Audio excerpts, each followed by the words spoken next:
tell you what I saw. When you break it off, you'll see who had it all. You had it all.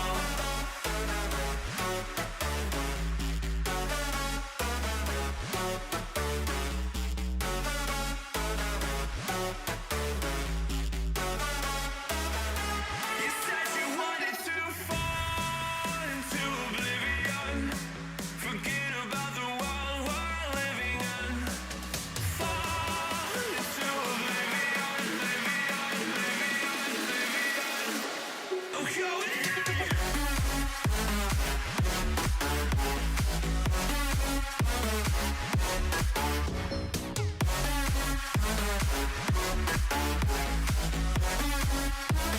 Fall into oblivion.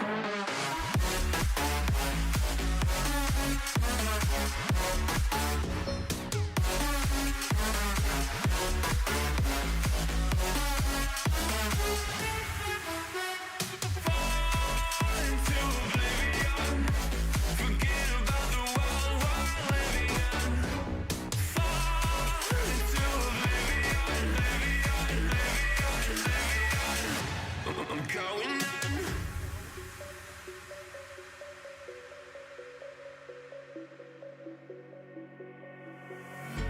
You can't fall asleep when you're counting stars. Get it together. Your mind can't sleep when you let it serve. And now you wanna see me fall. From a quarter mile, I can see you at the call. Think about it, ring won't tell you what I saw. When you break it up, you'll see who had it all. You had it all.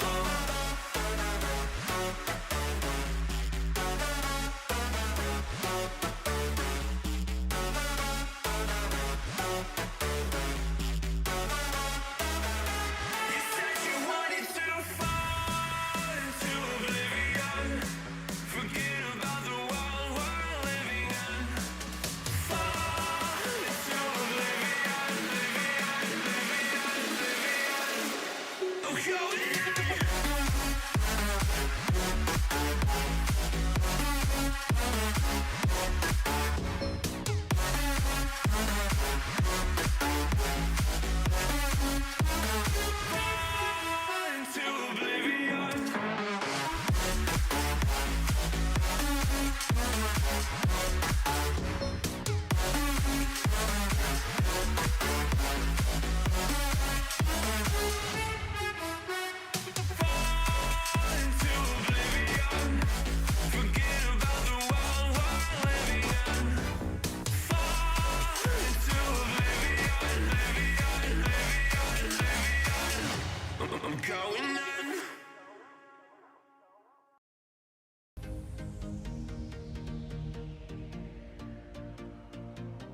say it like that.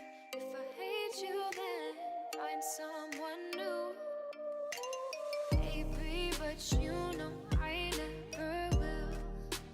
No, so I choke you down just like a pill.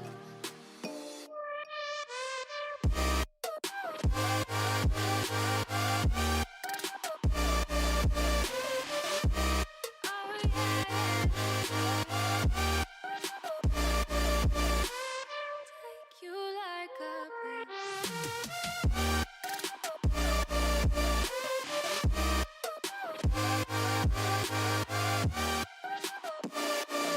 Am I fill you like a pill to get my fill. No, no, do me in the worst way.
In the big semifinals on the championship circuit. So there's still some hope for the Wolfpack here, but unfortunately in the rec side, that team are the NCSU Black roster that was the defending recreational champions from the preseason. So unfortunate they're not going to get back to back. They're not going to try to emulate University of Akron in that regard, but yeah, unlucky.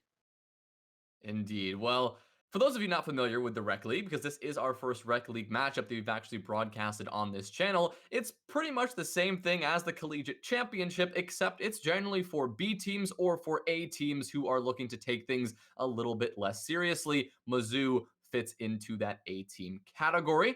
Whereas UGA, as everyone knows, they've got a pretty stellar A team who's been consistently ranked in the upper echelon of collegiate, but unfortunately has already been knocked out of that Final Four playoff picture. And they're not competing for a big, $30,000 cash prize pool, but there are still 30,000 somethings up for grabs. That comes in the form of R6 credits.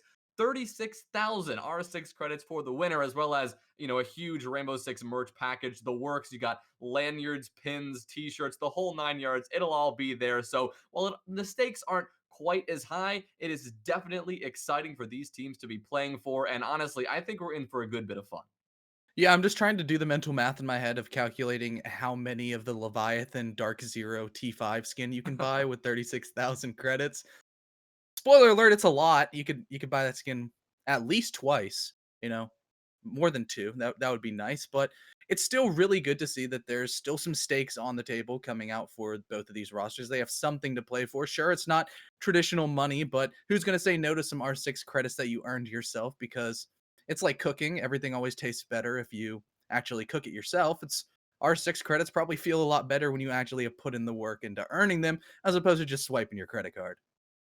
Well, C-Dabs, we actually can take a look at who is going to be looking to earn those credits tonight. We've got our rosters coming up from both of these teams, and well, I'm not familiar with most of these players, and I think we're going to have a struggle pronouncing some of them tonight, but I am very excited to see how these players can shake up. I mean, if you've got someone on your team named Mo Money, Mo Fun, I think we're definitely in for a good one. Yeah, for the Missouri side, they've got a really strong roster. It's Jesus, Retinal, Pyra, Iski, as well as Smitty. And Iski is a name that should really start to flicker some lights inside your brain due to his T3 nature. He was part of the former Wichita Wolves roster before the disband, and now, in a similar vein to Anarchy, who is currently on NCSU, he's found his way into the fun esports realm of Collegiate. And on the other side for Georgia, you got Ghost in a Jar, Mo Money, Mo Fun, Snackery, Demio, and Droin. Yeah, I mean, someone who's not, dipped my toes into this rec league so far, I really have no idea what to expect. I do know that at least NC State is a very deep team. They've got a lot of talent on the B and C teams, and so for Mizzou to have beaten both of those rosters on the way to this grand final, I think that is something pretty impressive. Now, Georgia certainly didn't have an easy run of it on their side of the bracket. They earned their spot just as much. So really, we are heading into this one maybe not completely blind, but I think the outcome is going to be unknown. One thing that I think we do know for certain, seed apps, is that this one is going to be hopefully somewhat competitive. Even at the highest levels of Siege, you're going to have some pretty one-sided matchups. And given that this is a best of five, and both of these teams have so many opportunities to show what they're made of and really, lay down the law, I think there is a pretty good chance we're not going to end things out in three. And honestly, a perfect transition to actually talk about what maps we are going to see tonight. Yeah, the biggest thing about the best of five format is the ban phase because, surprise, surprise, you can't hide behind an auto ban anymore. It goes pick, pick, ban, ban, pick, pick, decider. So, with Oregon coming out the doors straight on full sprint, they decided to go for Oregon while UGA is going to go towards Cafe.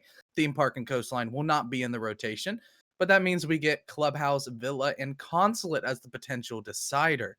I don't know about you, but the Consulate Decider is looking pretty fun considering that stamina is going to be a gigantic factor in this matchup. And to finish on something like either Coastline or Consulate, where you really let your guns do the talking, could be really interesting as the mental starts to fade a little bit. You're going to rely more on your gun skill and your raw mechanics.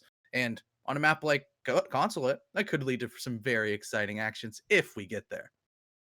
Absolutely. And to go to a map that is, also so unknown, and the only, I'd say, unknown map we've got in front of us tonight, honestly, I think that'd be fantastic to see. I mean, these four maps that we are going to end up going to, Oregon, Cafe, Clubhouse, and Villa, these are as standard as it could possibly get. These four maps are the most played in all of Siege, not only in Collegiate, but everywhere, all the way up to Pro League. So with Theme Park and Coastline off the board, it sucks to see that happen because those two are definitely your more exciting maps and the ones that maybe teams can pull out some more surprising strats on. But the one positive that I always like to mention, Seed Apps, is that we are going to see, or we should see, a pretty fair fight. Nobody is going into these maps completely unknown. They've all played these maps not only in the Rec League, but these are all ranked staples. And while you may never touch Theme Park outside of some sweaty comp game, it is a map that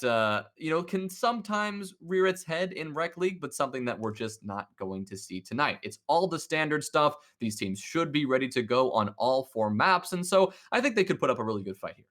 Yeah, exactly. But we don't necessarily have to speculate that much longer because both teams are ready. We're going to be sending it straight on into the game.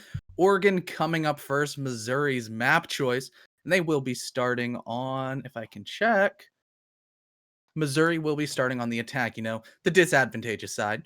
You would 99% of the time, if you're starting on Oregon attack, or if you get the side choice and you don't pick the defense, it's kind of a lot of people will look at you sideways and be, yeah, you're probably throwing a little bit because Oregon's definitely a map that you just have to expect its defender side. If you don't see a 4-2 split, then there's probably something that went drastically different, drastically off script in the ban phase, which is what you're seeing flash across your screen right now. Could have the potential to set the precedent and set the pace for the entirety of the game. But considering Thatcher's being banned first, it's probably going to go a little bit more vanilla. Well, I do think we're going to see vanilla all night long, C-Daps, but if there is any time to get things spicy, or if there's any time to see more unexpected Siege, I think this grand final might be the perfect venue for that. I mean, this is the Rec League, of course, and while you're not dealing with the highest caliber teams out there in Collegiate, you are still dealing with some pretty big brains. And what do you do when you come across a team you don't know very well, and honestly you're maybe worried about what strats they're going to bring to the table? Well, you pull out the unexpected plays. And while the Maverick and Mira ban are certainly not unexpected, I would not be surprised if we do get some pretty good shenanigans down the line. I think in a good part of this series, we are going to see, your default strats. Pretty much, there is a certain protocol to run every bomb site that everyone seems to agree on, even in ranked. And while we definitely will be seeing that, I'm hoping, I've got my fingers crossed, that we may see some more spicy stuff. Yeah, but also on the flip side of what you were saying of when you don't really know a team, that's where you can kind of have the equalizer of default strategies where I'm a big proponent of defaults are defaults for a reason. There's a reason that they work. There's a reason that there's pro league precedent and that a lot of people do the same thing because it works. And at the end of the day, when you have those default strategies, both of the teams understand exactly what they're going into. It typically will lead to the Attackers need to better locate and team, the defuse deeper bombs. roster, the more structured side that plays together stronger will end up on top. And that is a fair outcome at the end of the day. One point I just wanted to correct CDAP. This is UGA's map pick. The graphic at the beginning was a bit flip-flopped. So we're starting out on UGA's pick. We'll then be going to Mizzou's pick of Cafe. So we're starting things out on Oregon. Like you said, it will be Mizzou on the attack. And 10 given seconds to that this is in Interesting. fact UGA's map pick, 5 seconds to go. they picked attack. Mizzou picked attack, and that is very unusual, unexpected, but also, I gotta say, a little bit intimidating if you're Georgia here, coming out on a map that is generally pretty defensive-sided and electing to start out on most people would consider the disadvantageous side. That definitely sends a message. Yeah, send in a message that you at least have some pretty big cojones at the very worst. So, will that be kind of the telltale of this map where Missouri's feeling really comfortable in their attacks? They're going to be taking these gunfights? I don't quite know, but now as your hard breach goes down, Pyra, the first pick, it's quickly refragged as Demio gets the opening frag of the series. But now, all you're going to have is Jesus on the ace to open up quite a few walls. And with the Selma charges only opening up kind of the crouch hole, especially on something like that, it's not the best thing in the world. And now another frag is going to go the way of the Georgia defense.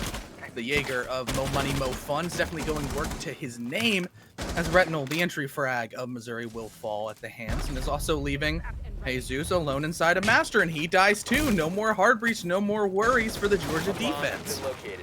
Yeah, that is not the way that Missouri wanted to kick things off. That's left Mitty and Iski all alone to pull this one back. Both outside the big window here, but as we saw in the prep phase, Drowan pulled out the Frost. So the only thing awaiting a potential big window jump in, well, it is quite literally a grisly fate. Smitty now continuing to apply the pressure while Iski goes for possibly a rotate around. Could look to apply some pressure from the white stairs here, the position where I believe that's Mo Money now locking down that position. So a waiting game right now for Georgia. They kicked things off very actively, a lot of early aggression, but they've since backed off and now they're playing pretty passively. Mo Money, the next player in the line of sight for Iski here, who's just going to come running up the stairs, challenging on the barbed wire, and Mo Money will capitalize. No. Rowan will get the Frost mat as Smitty just walks on in, and look at that. The Frost pick worked. You know, I'm more interested to see that Canadian spot worked out as the Jaeger was prone at the top of White Stairs. I was getting PTSD flashbacks and thought we're going to see that clip on Twitter of R6 images that precede unfortunate events. But for the Jaeger of Mo Money, Mo Fun, he picked up a couple more frags just sitting at the top of that staircase. And then Frost mats underneath the window. That's kind of where they're supposed to go, and it denied the big jump in plant. And a really well done defense executed by the University of Georgia defenders. They had the highline aggression. They got in the face of the Missouri attackers quick early, fell back, and made them never feel comfortable. I mean, that right there is the kind of play that a clash really enables you to bring out. With a clash, it can be a very hit or miss pick. It's something that we talk about with a lot of shield operators, but the power of the Clash is just, well, intimidation for one, but it allows a gunner, like in this case Mo Money, to just be swinging like crazy behind that transparent shield with a perfect line of sight into exactly where the attackers were pushing from. And then Mo Money just said, you know what, let's just swing behind, get a little quick peek going, and get a couple of frags as a result. A great job utilizing that, well, brick wall that the Clash really can be to their advantage and giving them the first round. So a good job to them. Start things off on the top floor in style, and they'll be heading downstairs to the basement now. We got a pretty typical setup. You're bringing out the smoke and that deployable shield set up in the bunker now in elbow. And it really does seem that Georgia are leaning into your pretty default utility consumption strategy, right? You're bringing out the Goyo as well, so you've got 2 more Vulcan shields to add into the mix. The one element that we would normally expect to see that we're not seeing here is the Wamai, even furthering the power of those deployable shields. Instead, Georgia has opted for, the Kaid and the Maestro to add that information and that hard breach denial. On the side of Missouri, their big goal this time around will be to not lose Pyra so early. Losing your only hard breacher, well, there were 2 hard breachers last time, but in this case, your only hard breacher, that's not the way you're going to want to start out 2 rounds in a row. Yeah, the way that Missouri were kind of punished by that highly aggressive plays is indicative of Georgia also wanting to flank, as Mo Money Mo Fun has made his way inside of meeting. That's why Jesus has swapped onto the Nomad to deny those rotations and really make sure that the Missouri attackers can focus what's on front of them instead of constantly having to worry about their rears. But as now more Toxic Babes are going to be thrown, a lot of utility dump going on the side of the Missouri attack as well as the Georgia defense. And Jesus is trying to make his entry over towards the back stairs. He supplemented, getting some intel from that drone that's just peeking around. There's a couple of shields, a couple of bodies, and mainly a couple of bullets potentially coming out of the Alda. 81 of them to be exact, as Demio is sort of the first line of defense for Georgia, that primary layer that Missouri are really going to have to work hard to just remove him.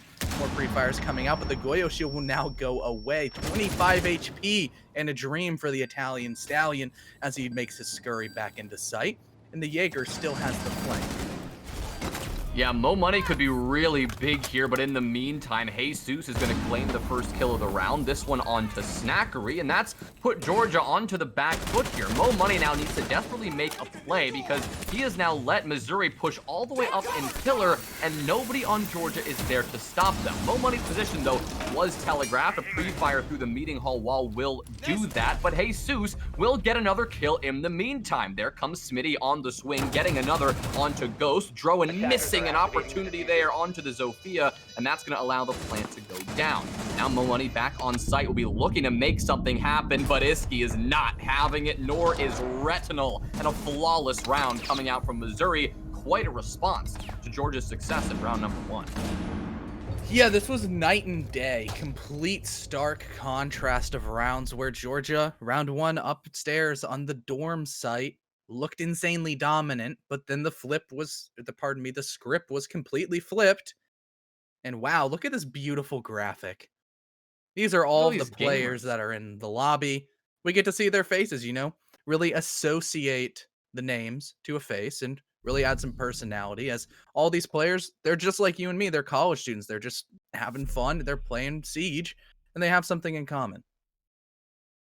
Yeah, they're all here to just have a good time, and they'll be looking to, make a name for themselves while they're at it. We just saw a cheeky smile there come out from Demio, and you just love to see these players having fun while they are, sweating it out on such a big stage. So it is really great to see them having fun, and I'm honestly cannot wait to see how that progresses over, the length of the night. We get a good literal, view into their lives to see, how tired are they right now? If we get to Consulate and we're thinking fatigue is setting in, well, we'll pop over to the cameras and really see what these players are up to. But for this round, at least focusing back on round number 3, Georgia will be looking to make some adjustments after the unsuccessful defense on the basement. And one of those adjustments, well, 2, will come in the form of the Frost and the Clash brought out again. Given that they brought it out in the first round and not in the second, I suppose they're looking for the same successful formula that they found in round number 1. Yeah, for the side of Georgia, the first pick seems to be a really great indicator for how the rounds have gone. Sure, small sample size, but an 100% effectiveness rate for whoever gets the first kill. Round 1, it was Georgia striking first, and round 2, it was Jesus on the Nomad, really breaking down the initial layer of the defense that was inside of Pillars. But now that they've rotated Snackery, the support star, onto the Clash, he's going to make sure that they can't get inside Bunker for free. As well, Ghost in a Jar has the Toxic Babes. He's going to be really throwing those a lot earlier than you might expect, but that's sort of how this strat is played. You don't want them to get any blue control at all. You're going to have them really funnel down the pillar stairs, which is where Jesus is already lined up at, in order to really burn away the utility and try to grip away that map control that the Georgia defenders are trying to hold on to for dear life. Another deep angle opened up, but it's actually Snackery going down. He gets Sophia stunned and shot away, but Drone with an answer back onto Jesus. That's on that aforementioned stairs.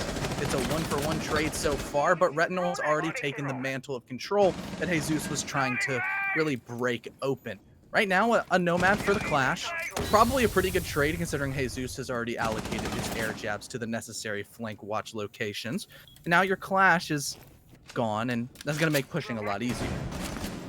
And especially the fact that Georgia forgoed the Goyo in place of the Clash, that simply means that they were really relying on Snackery to make more of an impact, and losing that brick wall when you don't have the Vulcan shields in place, that's definitely a pretty big deal here. Rowan doesn't seem to mind picking up another kill. Pyra is quick to answer back though, and reviving Iski to the battle. It'll be a 2v2 for this closing minute. Pyra on the swing now towards Elbow, looking through this rotate. Nobody is on this immediate challenge as Drowan is backed off behind the bomb chassis, and Demio is positioned in pillar, holding off the actual E-box wall instead. Pyra now on the swing, attempting to throw some flashes in. Now a smoke actually coming out from Iski, so that'll cut off a line of sight, but it doesn't appear that Missouri are actually going to act on that. The second one now going down to block Drowan for actually seeing or doing much, but some pot shots through the smoke will mean the triple kill for the Frost. Pyra, all that remains now in a 1v2. He only has 18 seconds left to pull off a miracle, and it didn't happen. Surprise, surprise. Demio with a beautiful shot coming out of the Alda, opening and using those angles that were previously broken by the attackers to hit full advantage. That's making use of your environment fully. Georgia able to bounce back off of the back of a flawless defeat last time around on the basement bomb site. Now have reclaimed the lead at 2-1. And because, they lost basement, means that they have to go back upstairs to the dorm's main hall, the site that they were pretty dominant on themselves. It's going to be up to the Missouri attackers to try to adjust to the high aggression that Georgia brought last time around.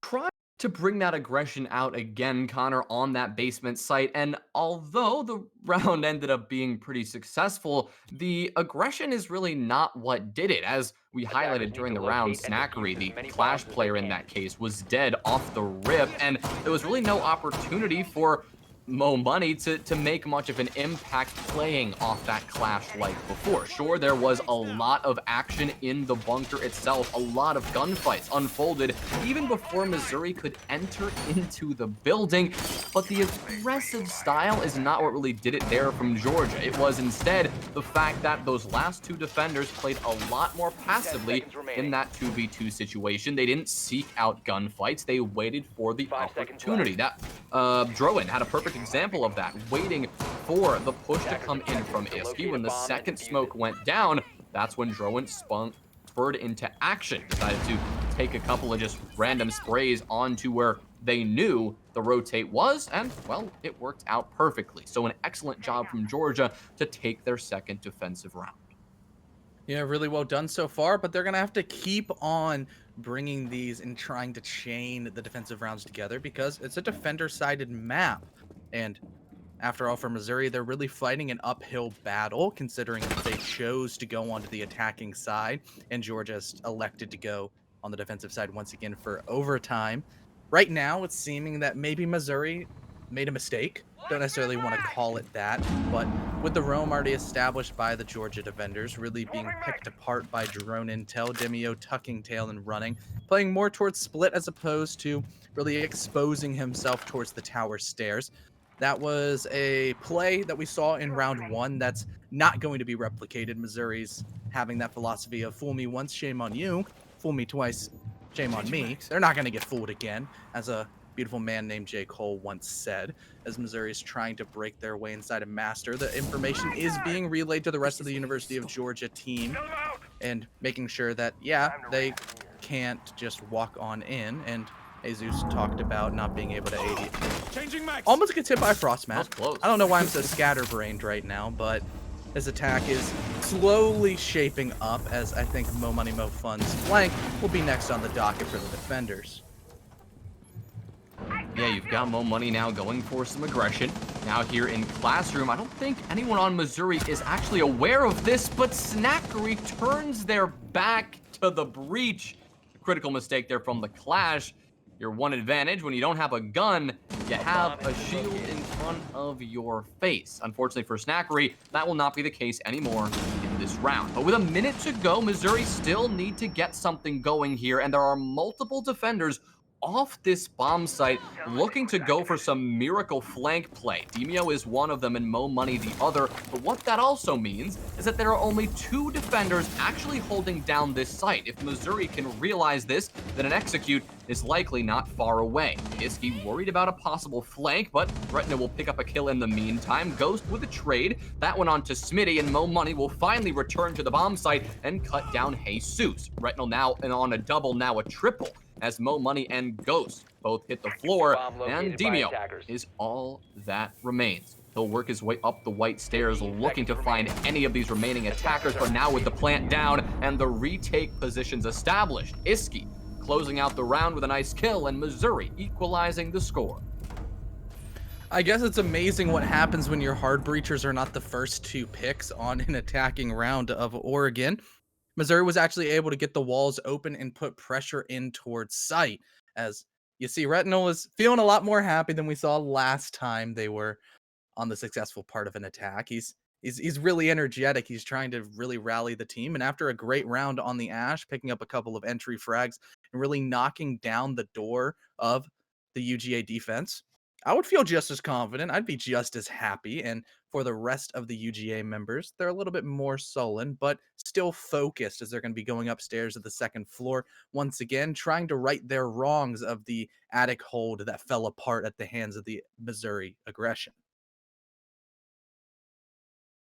Yeah, well, going forward into this one, I think UGA, they're definitely going to be looking to get a couple more rounds here. You highlighted this earlier, Connor, but I think it's worth bringing up again that this is generally considered a defensive-sided map, and as a result, we would normally expect UGA to come out with, at the bare minimum, a 3-3 split, but they're definitely going to be searching for that 4-2 line instead. If Missouri can just take one more round, then they will have done their job on attack. And really more than that, they really would have established themselves really with the upper hand in this first map. And this being UGA's map pick, that's definitely not how they wanted to begin. I'm starting to see why Missouri wanted to kick things off on this attacking half rather than the defense, because on any defensive-sided map, attack is really where you make the biggest difference.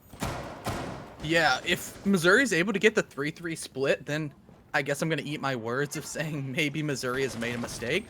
With the way that they've made the counter adjustments on their attack for the top floor, it was a pretty clean execute, and the 2 attacking rounds that they have won have been pretty dominant for their side. A flawless victory on basement and 3 people up in a post plant 3v1. That was pretty much an unwinnable situation for poor Demio, the last survivor of the UGA defense, just running around trying to find any pick he can.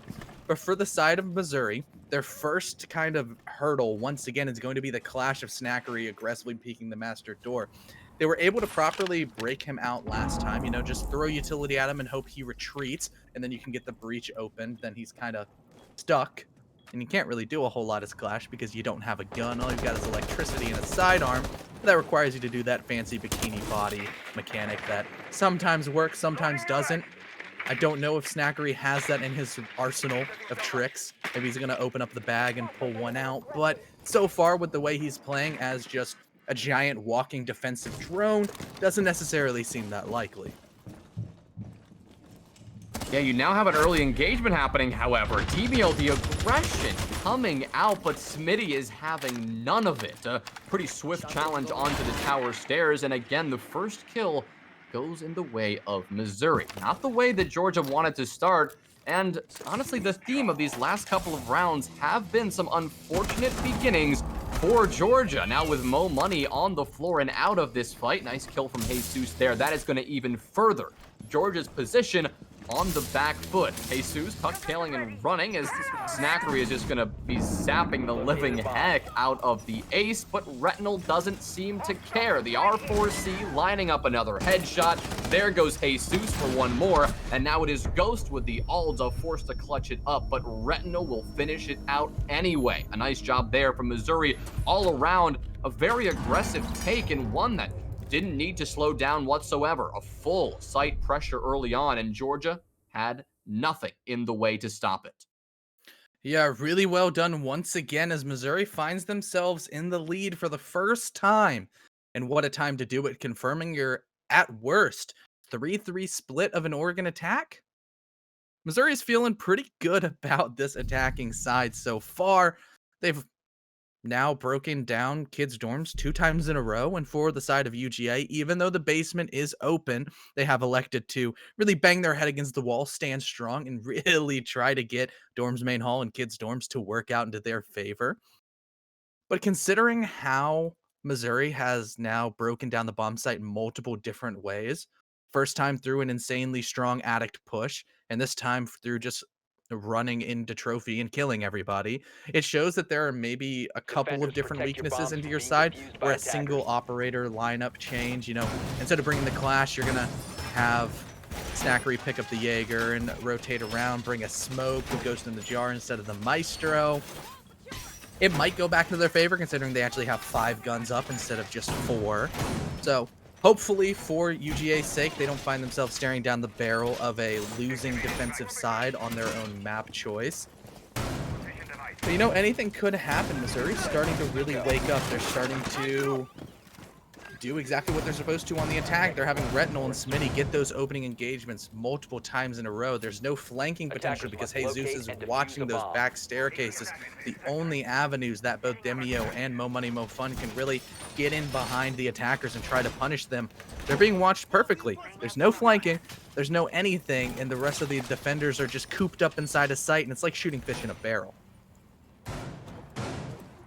Their one saving grace, or at least what Georgia are attempting to do here, is at least prevent them from being, well, bombed out of said barrel by nades or any sort of projectiles. They're pulling out both the Jaeger, and now Mo Money is switching over to the Wamai. Now, this is an interesting pick, given that we're not seeing a Goyo, and we're not seeing a huge amount of importance put on that utility consumption and those power positions that the deployable shields allow you to hold. But it is one that, could work out for Georgia here. They are switching away from the Clash, so they clearly are changing up their strategy round after round, which is really something that you love to see. It shows adaptability, it shows maturity, and it really shows that Georgia are here to play. But the fact that this attic wall is now open, then there was nothing in the way to stop it. Missouri are already making some pretty good progress here. What's standing in their way? Well, it's Mo Money, trying to add to the 5-kill tally now, using that deployable shield that he's tucked behind, the one that Drowan has brought to the table, just hoping that this can be enough to stall out the attic pressure. This is exactly the position for a Wamai. This is a position you normally see a Wamai in, holding down attic pit and denying as much utility as possible to hold that position and waste as much time as you can. Yeah, time is the name of the game so far, but so are headshots coming out of the SMG-11. Ghost in a Jar with a beautiful frag, but it's refragged immediately by the acute eyes of Retinal. Beautiful shot going over the top of the shield, and maybe Ghost in a Jar shouldn't have quite peaked, and Drowan's feeling the same way, going down the white stairs right into the loving arms of Iski. Now, it's a 4v3 situation. The man count advantage has swung into the favor of the Missouri attackers. It seemed like it's a bit of deja vu. once again, as soon as Missouri gets the ball rolling, it's like a giant boulder falling down a hill. It's so difficult for Georgia to stop, but they need to stand strong. With the man disadvantage, somebody's going to have to make a play. I'm looking at you, Snacker. You got the 416 in your hand. You're in a great position. It's time to get some frags. Yeah, Snackery has not been in this position much before. It's the Clash that's not a fragging operator, but a Jaeger, that definitely is. The one problem, you've got Retinal staring you down, a man now at 7 kills so far, looking to add to that tally. Iski is going to add to 1, a nice trade there onto Snackery, now a second. This one onto Mo Money, Demio alone in a 1v3 situation. The bomb going down, whips out the pistol to get the clutch rather than reloading. So this one, it's going to take a miracle. Now, going prone in dorms, taking the time to reload, taking the time to pre-fire onto Retinal, but the shots will not connect, and it's the pistol from Iski instead. That's credited with the final blow. Missouri round out the first half in style. That 4-2 split that generally goes defensive-sided, well, it's the attackers to take that prize today. Yeah, maybe this map is just Missouri-sided. Might have been Georgia's map choice, but the way that they're playing, the confidence that they're exuding, the way that they're taking gunfights, it looks like Georgia might be a little bit outclassed, but just as easily as Missouri took a 4-2 split on the attack, maybe Georgia has something in their pocket. Maybe this is why they like Oregon. Their attacking strats coming through. So now that the shoe is on the other foot, we'll see how it fits for the Georgia attackers, as their operator lineup is very similar to what we saw being brought constantly by Missouri, except instead of a Twitch, they're going for a little bit more utility on the sledge. But as soon as I want to talk about that, the 6th pick icon comes up, and Mo Money, Mo Fun has a little bit of a wiggle room, as he's going to bring the 0. That's fun. The most utility in the game right there with Mr. Sam Fisher. The beautiful Gone 6 for the soft breach, the hard breach gadget, as well as a whole lot of the cameras for burn or flank watch. But instead Well, of the hard breach gadget, the Claymore, vein to both Demeo and thing where you Ruin. disappear, you back? I am here. All right. The internet exploded and I lost you for a second, but you're back. The 0 point you were making. I was talking about Agreed. 0. I love Sam Fisher. 0 is great. 0 is great. The one problem I generally have with 0 is the way that teams try to replace the Nomad with the 0. Now, generally, you can have strong flank watch when you pull out the 0 cams because it adds to the already heavy drone utility that the attacker team is bringing. But the problem with that is it requires you to actively have the camera staffed. And if your attack is going well, you're not going to have lost any attackers just yet. So you'll be looking to fully send it on in there and maybe not want to take the time to have someone constantly staring at those cameras. Now, the air jabs, while they are certainly not a one-stop shop when it comes to flank watch, you definitely do want to have some people watching flank drones as well. They do allow you to put them down and walk away. Generally, you can feel somewhat happy and comforted that your flanks are secure, while those 0 cams, they don't do anything if someone is not constantly watching it. It doesn't seem that Mo Money cares about the 0 cams for now. All 4 still in pocket, going for the direct challenge onto Trophy, and it is, well, the 0's cam buddy, the Valkyrie, the queen of defensive information, the first player in the grade. I mean, not the worst player in the world to lose early. You know, you called her the cam queen, so she's still going to be watching those for the Missouri defenders, gathering that intel and relaying it to the rest of the roster. And that's exactly what Smitty's going to be using as that deep angle. Probably called out with a bout camera from Jesus. Will net Demio another death. Tallying 6 so far. Snacker is going to make quick work of the game's wall. For Mo Money, Mo Fun, he probably needs a little bit Mo health coming through if he wants to take these aggressive engagements that he seems like he wants. But Retinal now taking down Snackery. No more breaching for the ace, as well as the diffuser being dropped out. But with Retinal on this deep angle, he can see the head of the Sam Fisher, but doesn't quite connect as they're trying to just guard this diffuser for as long as possible. But Georgia has still reclaimed that control back into their pockets. An attempted nitro cell over the top of the wall will not net anything. Stuck on some debris, unfortunately. But now as Ghost in a Jar creeps up white, he's in a precarious position. He's going to be swinging out, but he still loses the gunfight to Iski. Ghost in a Jar falling down. It's a 4v2 situation. Make that a 4v1. The situation for Drowan has gone dire. The R4C starts spraying out. Will net one onto Smitty, but he still needs 3 more and diffuser control, which will be not possible. Retinal with a huge round, 2 kills to his name, continuing the trend of being the fragger for Missouri, even though the defensive side is still going into their favor. Well, now that's 4 rounds in a row, Connor, all for Missouri. And there's one pretty obvious factor that has been present in all those rounds. It's Retinal just getting a ton of kills, fragging out, looking really confident first on the attacking side, bringing out the Ash roll, and now on the defense, bringing out the Jaeger. While seeing that switch up is not too much of a surprise, it really does show that once Retinal got warmed up, UGA have been unable to do much since. The 5-2 advantage now secured, and Missouri are looking ready to finish out map 1. They don't want to waste any more time before this best of 5 continues. Only 2 more rounds now standing in their way between a map 1 victory, and on the defensive side, after such a strong victory in round number 1, or their first defensive round rather, on really don't know what to expect here. Georgia, they've got to clean up these attacks. The individual push, the very solo play that we saw come out from Mizzou, it really hasn't been working out for Georgia, at least in that first round. We also saw a lot of individual plays, Mo Money just solo pushing into Trophy from the master side and looking to get aggressive there. It didn't end up working out at the end of the day. It seems that Georgia should, stick to their own kind of playbook here. Don't need to, go overboard into the Missouri strategy that they were showing on their attacking half.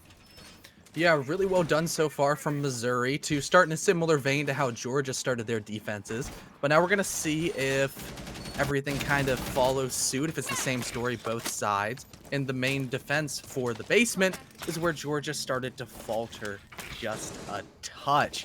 For Missouri, they have a very similar setup. Hold pillar, hold blue. Have your rotate hole, Smitty on the smoke, holding down bunker. And the Twitch, once again, rearing the head onto the attacking lineup, making quick work of all of those Wamai discs, those magnets, to make the utility dump just a little bit easier for the Georgia attackers.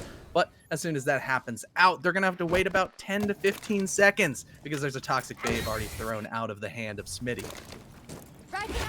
Yeah, Smitty doing the perfect job here, and these magnets are doing so as well. 2 of those Candelas are going to be snagged, but the third one makes its way through Smitty. Full blind, Demio gets the kill. But a quick trade is back from Retinal. Now a double as Drowan will walk straight into their 6-foot grave, leaving this one in a 3v4 with Georgia on the back foot. Retinal's going to perfectly time the reinforcement, closing off the elbow rotate, and Mo Money was not able to get there in time. Iski, the P10 Roni, working well for the Maz, finding the head of another, leaving Ghost and Mo Money all alone to pull this one back. Retinal now on a triple. Ghost looks to respond, but Pyra, she says absolutely not, and Mizzou take another round, and now they've got match point on the horizon.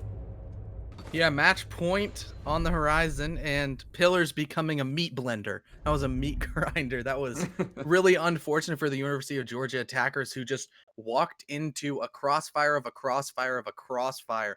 Not a whole lot that the attackers could do.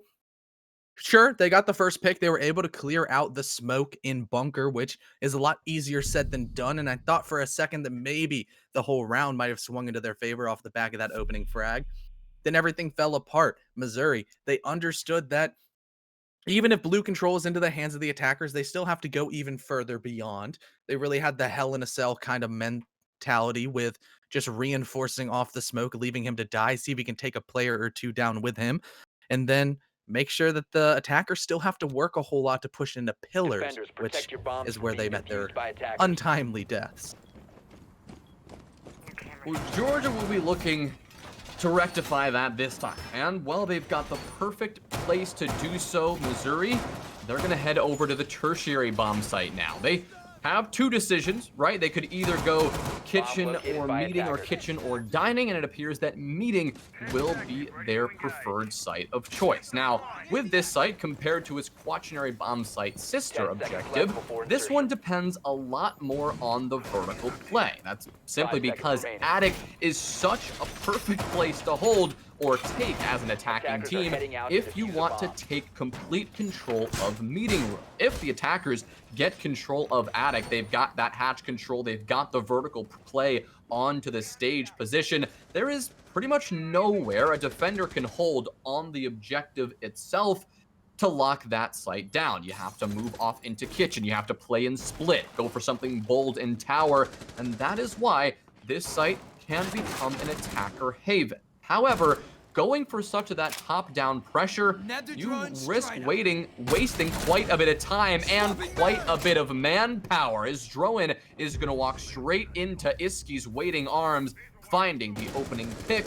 Answered by Mo Money, taking down Retinal, but now the vertical play is starting to crumble from the attacking side, not the defensive side. Jesus, a perfect C4. That's going to get the kill onto Sennachery, and Drowan both of them out of this fight so far. Not Georgia, not starting off the way they wanted on this top-down clear. Look at the 2 picks that Missouri were able to get. Do you notice a common theme between Sennachery and Drowan? They're both the hard breachers, Jonah. It's going to be a rough attack for the remainder of the round for Georgia. They only have soft breach. They're going to have to funnel in through the doors off the backside of this execute. And it's going to be an uphill battle for sure. It already is on the man count, but now your utility is also starting to dwindle away. Smitty, another pick, really pressing the issue onto Ghost in a Jar, as now it's a 2v5, just Mo Money, Mo Fun, and Demio against the world. Smitty now going to line up another. Demio will go on the swing and will get the trade, but is it too little too late? It's now a 1v3. Demio seems to understand the comedy of this situation, going for a little bit of a dance upstairs before walking down into their eventual graves. Missouri finishing out the win. You can see that they're pretty mildly impressed with that one. They were expecting it because, again, a 7-2 split or a 7-2 map, that is definitely the perfect way to start this best of 5. Not to mention, Connor, this is UGA's map pick. That's quite a statement for Missouri to be making. They've definitely started things off strong. Yeah, starting off really strong. Retinal and Iski both hitting double digits. That's a good precedent coming forward for the Missouri players, as they're going to try their best to continue that fragging capability on both of those players. So really well done by Missouri to take away the map choice of UGA and start themselves with the best foot forward going in. Now the next map, I believe it is Cafe, correct? Am Yes. my memory is not that bad. Amazing. So Cafe being the map choice of Missouri, who looked to be a little bit more of a structured roster than Georgia. Georgia had a lot of those explosive plays. That's what led them to their rounds on the defensive half. But then everything kind of fell apart for them as soon as Missouri really woke up and realized exactly how UGA was going to be playing. They made great counter adjustments. They brought the necessary utility. They were trying to mitigate the real implementation of the get a big flank, swing everything, be aggressive, catch Missouri off guard. And as soon as that didn't happen, it was a lot harder for UGA to really get their foot inside the door, really do anything with map control, gunfights, stopping executes, etc. On a map such as Cafe, that's even more difficult because sometimes it's hard to even get inside the map. Yeah, I do think that Mizzou are definitely set up for what could be a pretty dominant Cafe if kind of the map unfolds in a similar position. The good thing is, though, we've got that coming right up. We will be taking a quick break, so stick with us, and we'll be headed right towards map 2 in just a few moments. We'll be right back. Don't let me sleep, never say sorry. Oh, maybe I'll leave, baby, but you know I never will. No, so I choke you down just like a pill.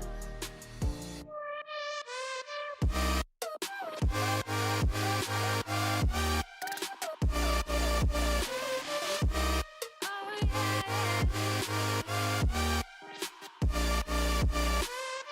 Take you like a pill.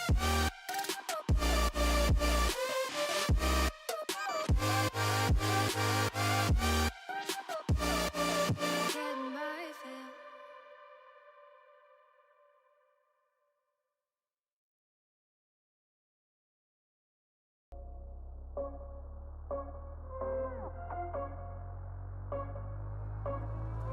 Rising with each beat of the music is bringing. We're flames in the fire that keeps burning.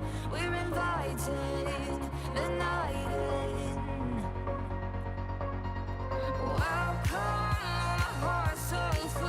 I'm devoting myself to the night. There's no motive. We're just listening.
Ain't no love like a real love, but it goes so fast. All tied up like a captive. I want you. Used to pay to my life, standing on rainbows, playing it cool. I haven't felt this in ages, and I know my patience. So won't you please stay a bit longer? You're making me stronger, making me stronger. Stay a bit longer. You're making me stronger, making me stronger. Making me stronger.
What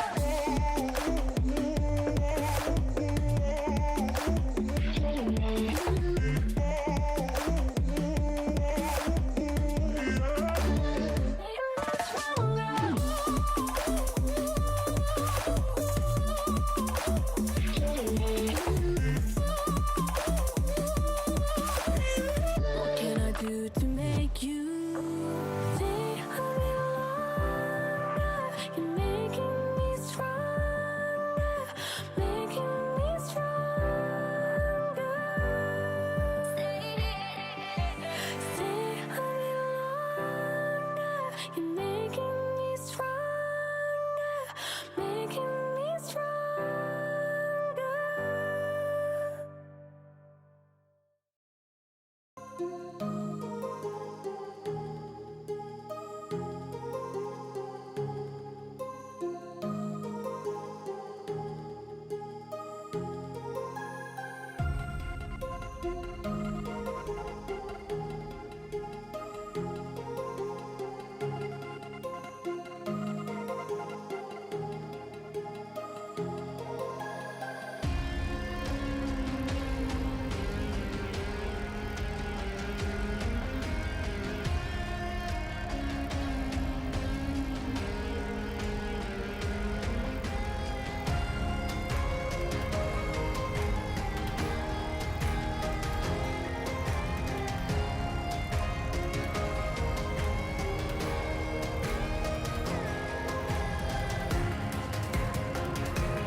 Hello, everyone, and welcome back. We're here with a little bit of Map 2 action. After we saw the 7-2 victory that Missouri delivered in Map 1, we're moving over to Cafe. This is Missouri's map pick, and we can see how UGA responds. Connor, of course, welcome back.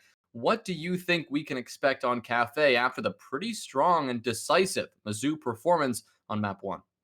I would say the Mizzou's attacks were really structured, and then they felt out exactly how UGA was playing on their defensive side. Then they ramped up their aggression a lot.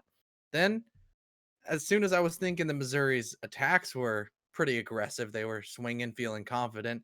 Then we saw their defenses, which ramped the from 10 to 15. It broke the knob on their aggression meter. So for the side of Cafe, they are starting on the attack once again. So we'll probably see a very similar vein of feeling out exactly what UGA is bringing to the table. But since this is their map choice, they're probably going to feel a lot more comfortable overall with the intricacies of the map. It really could bring out some fun stuff. Well, let's talk about the style that Missouri really brought out because they played pretty aggressively, not only on the defense, like you mentioned, but on the attack, there wasn't as much focus into your typical, like, let's take the top floor bomb site, for example. Your approach from attic, your approach from closet, you work your way in from both sides at the same time, and you get your game's crossfire as a result. There was a lot less focus on that. Instead, there was a lot more emphasis put on just individual star frag fest style play. You always had someone working their way in from the bottom of white stairs. That's something often very dangerous to do, especially coming in the building all by yourself. But the way that Georgia were playing it and the way that Missouri were working off of that player that kind of aggression and that kind of solo style really worked out for them on Oregon. And going into Cafe, I can expect a pretty similar strategy will work out well. They're starting out on the attack, and as we get into our ban phase, Missouri will have a good idea of how this one is going to shake out, and they can decide how early they want to send a message on their own map pick. Yeah, maybe they'll send a message on the bans.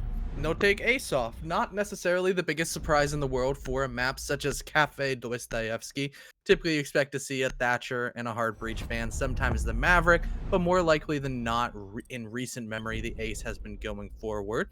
Now the mirror will go down, and unfortunately, we're also going to have we will have a pause coming forward. So we're gonna have to wait a little bit longer to see what Georgia's banning, as Ghost in a Jar should be able to reconnect to the lobby relatively easy. Godspeed to his PC and internet, hoping that it's just quick and painless. So, what do you think the final ban's gonna be, Jonah? Ugh. I guess we're just gonna have to sit on this screen and wait for it to come through. We But can just go through every single defender. every operator, We can every go through single every operator in the operator. game, I will. Well, first of all, probably something of a Valkyrie or a Maestro, right? There hasn't been, Yeah. that camera ban yet, and Mira is, a very good information focused ban as well. But generally, you take off the Valkyrie on a map like Cafe. Malusi is another option, given that we saw, Missouri get pretty aggressive on a good part of their attacks. Maybe that's something they want off the board. Georgia, though, they may want a very similar thing, taking off those Wub Wubs or the Banshees, whatever you want to call them. They are a very effective piece of defensive utility, as are the Vulcan shields from the Goyo or the Wamai pancakes from the Wamai. So I think you've got about 4 or 5 options here about what you can really expect to be the ban. Is there any one you've got your money on, Connor? You know, the first one that comes to mind is Valkyrie, because I would say Cafe and Consulate are Valkyrie's best maps by far because of the strength of exterior info. Throwing a Valk cam outside provides a lot of information for the defenders. They know exactly where you're going to be pushing from, but I mean, when you think about it, you don't really know if that's going to be the path that Georgia goes for their defense, considering they're going to be starting on the defensive side. So maybe they want to utilize that Valkyrie and try to build themselves a little bit of a buffer. But yeah, Valk. I guess I was You're right. right. Well, we'll chalk that Big one up brain. to game sense, right? Analysis brain. Look at Demio. He is vibing. I mean, He that is was a he was hitting vibe some lore if dance I've ever moves. seen one. Oh yeah. Let's go, dude. I want to see that dude at parties. That mustache and beard combo, he's Oh yeah, probably fun. indeed, indeed. Well, uh, it's up to. Oh my goodness, no. Unlucky. Come on, Ghost. I mean, you gotta stay in the game, man. Stay in the game. We want to get this one going. We want to see how map 2 is going to shake out, and it appears that UGA doesn't want to let that happen, at least just yet. So more speculating. CDAPs with these bans, nothing unexpected really here. You've got your standard bans, and it looks like we are headed to bar and cocktail first. So we can expect to see, these last 2 operator picks that we don't know how we're going to come out yet. Maybe we'll see the Goyo, maybe the Smoke, maybe something in that vein, maybe something creative like a Frost or a Clash, because we've seen that come out from UGA before. And again, the Clash pick, that's one that is hit or miss. It's one that is pretty dangerous to be pulling out, but one that can have tremendous results, as UGA displayed in those first couple of rounds of their Oregon defense. But as they continued to pull out the Clash, their luck continued to dwindle. So I wonder how their strategy is really going to change up here. They've proven to be very adaptable, and their ability to not only pivot between rounds but within the round has been very apparent, and that's been really good to see. However, they're definitely on the back foot here, and they need to come out on their defensive side quite strong. Yeah, I don't necessarily want to say that I wasn't paying a whole lot of attention, but I was more so looking at what was in chat as they're gonna play rock paper scissors with the cams. I'm hoping that that works out, but could be cool, could be fun. But Henry, our wonderful observer, the most talented underager with the eyes in the sky, is trying to have some fun with these players. Really try to make sure our downtime doesn't feel like a whole lot of downtime. But yeah, I would say I'm going to answer the one question that you asked. I'm not going to completely gloss over your analysis completely. That Sure, sure, I sure. almost want to put money that Demio's going to pick the bandit. I feel like he's going to pick bandit. That's what he was picking the entire last game on Oregon. And wall denial is very important on Cafe. You're going to put those bandit batteries on top of red, maybe one of the freezer walls or bathroom, just to make sure that, yeah, they can't really get a pathway into sight super easily. They're going to have to provide a little bit more utility clear, maybe get on upside down on the windows, open yourself up, really make sure that you're in a little bit of danger. You can't just throw your breach from the hatch, and Pyra being on the thermite is going to have to physically drop it and place that exothermic charge on the wall to open it up, because I'm going to assume, I'm going to go out on a limb and say that Missouri will take piano control. I know, bold predictions, crazy stuff coming out of here, but yeah, let's hope, right? We've got Ghost back in the lobby, so at least Oh, we don't have to he picked the hope. Legion. I'm wrong. At least we don't Darn. have to hope for the game to start. We can actually get into it. The Legion is in play. You've got Demio pulling that one out. And this is one of those picks that you don't see all that often, but when you do, you expect for the Legion to light up the scoreboard. Generally, when you pick this operator whose utility isn't necessarily the most valuable in the competitive world of Siege, you really want to utilize that T5 to its fullest potential. Maybe you won't necessarily be a roamer, but really any place on this bar and cocktail site you can really frag out from. You just sit in the freezer. If you've got some soft destruction facing piano, you can get pretty nasty with it there. Oh no. Attackers need to Oh. locate and defuse bombs. That is unfortunate. Ghost is again out of this one. This is just unfortunate. Really unfortunate. That's about all we can say. And I think we are out of rehos, so they're going to have to play out this round at a disadvantage. So let's just think that Ghost in a Jar spawn peaked and died.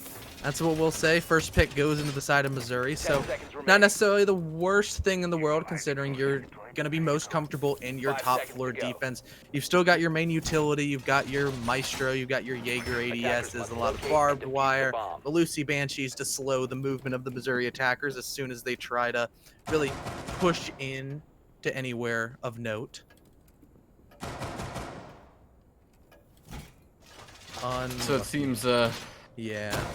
yeah, we're gonna have to just get it underway. At least this first round here is going to happen in a 4v5. And like you said, we can credit Missouri with that first kill, assuming it's a spawn peek or something, where actually, well, it would have been Ghost who spawn peeked and got And punished died. for it because he's on the defensive side. So Attackers have located a not the bomb. way UGA wanted to start here, but as defensive sided as this map can often be, but certainly isn't always, UGA could still absolutely fight this one back. It's just going to require some pretty capable, strong individual play, and they need to be more coordinated than ever. Missouri, they're going to start that coordination off well. It's Iski to get the pick onto Mo Money.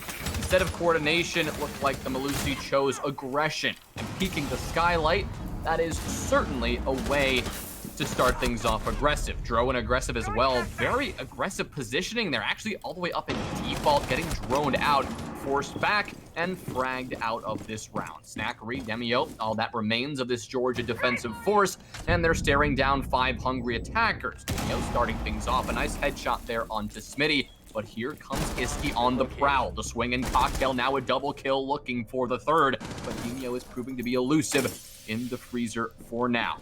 Hinged on both sides, going for the swing on one, attempting to look for the other. It's the planks push coming in from Retinal. Now the big pre-fire and swing from the Legion. But Iski with the G8 will go Burr, and Missouri will take the first round. Really well done to properly convert the man advantage on the attacking side to a pretty dominant, full, clear, and systematic elimination of everything that Georgia brought to the table. And we are going to have to wait once again on the admin opinion.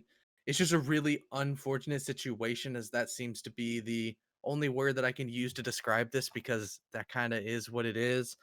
You play the best program in the world, causing a couple of crashing issues on the side of our main man, Ghost in a Jar. So So yeah, once again, we're just gonna be sitting here waiting in the pause menu, just trying to make sense of everything that is happening. But I guess this is as good a time as any to go for a little bit of analysis. Sure, it's not the most we can go off of just it's a single round, but I mean, Iski walked in and killed everybody, right? I guess, I mean, things are easy for Iski as he's made known in the Twitterverse, and I think that round was no exception. He whips out the G8, pulls out the IQ, and while the utility on that bomb site isn't necessarily the strongest, the gun is a perfect weapon to bring to the table, especially in a 5v4 situation. Unfortunate that obviously UGA had to go through that.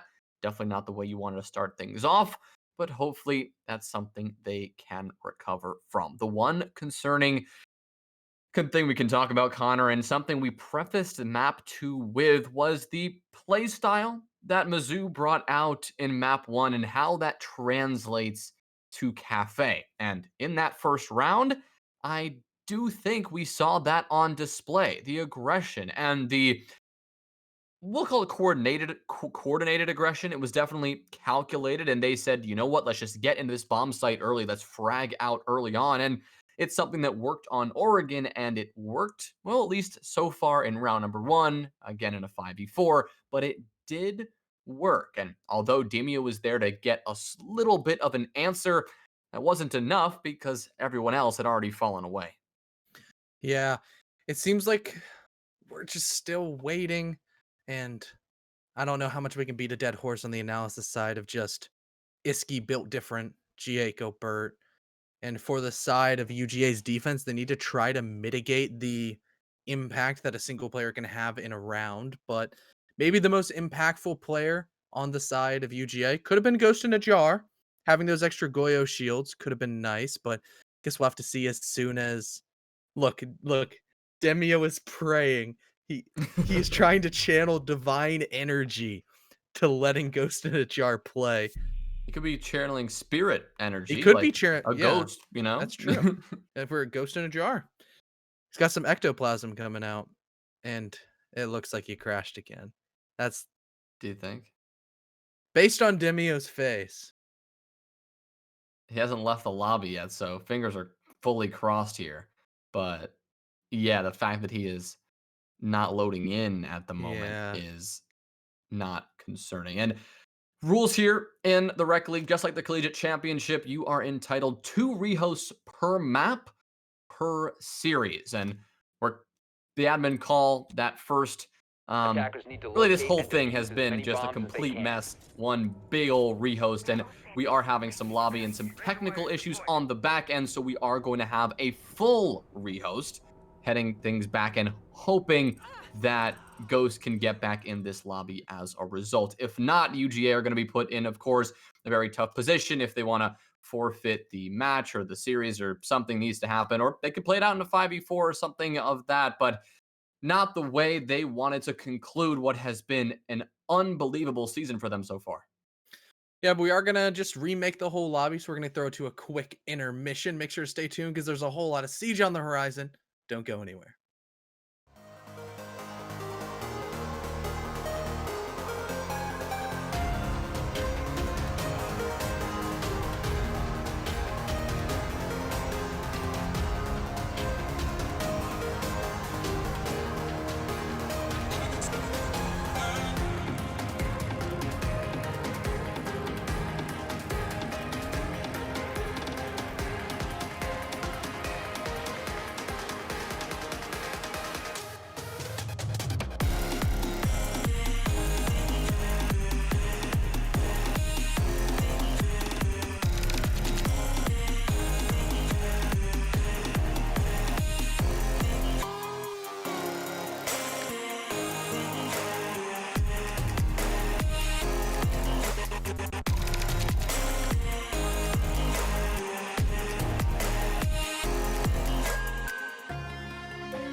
Just like the street lights lit this town, like a fire in a blaze, gotta burn it down. Can't be afraid to leave this out. We got this far, don't know how. I see danger in your eyes. They know we'll burn down the night. Coming just like the sunrise. You know that we gonna let it rain. Tonight, we gonna let it rain. Tonight, we gonna let it rain. Just like the sunrise, we gonna let it rain.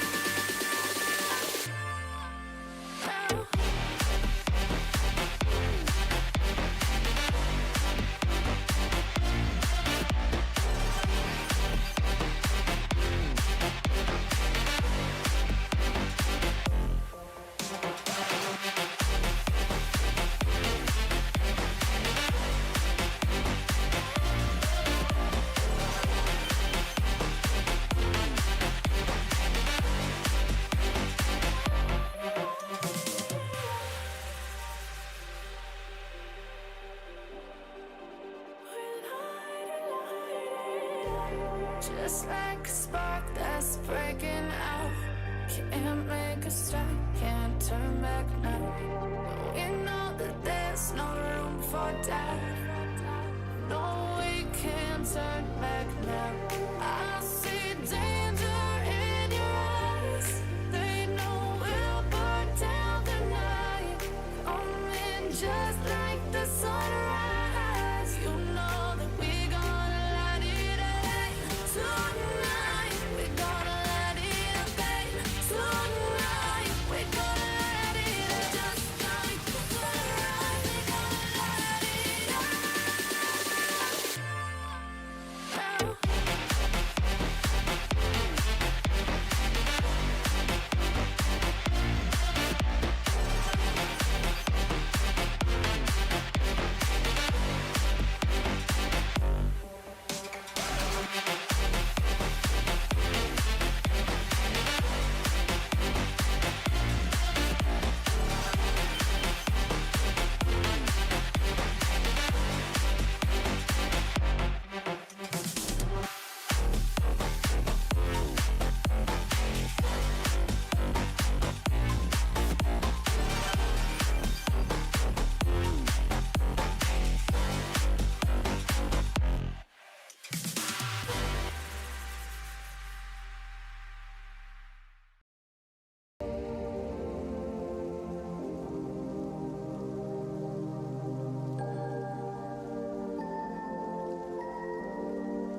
in the sky, gazing far into the night. I raise my hand to the fire, but it's no use, 'cause you can't stop it from shining through. It's true, baby, let the light shine through. If you believe it's true, baby, won't you let the light shine through for you, for you, for you, for you, for you, for you, for you, won't you let the light shine through?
In the sky, gazing far into the night. I raise my hand to the fire, but it's no use, 'cause you can't stop it from shining through.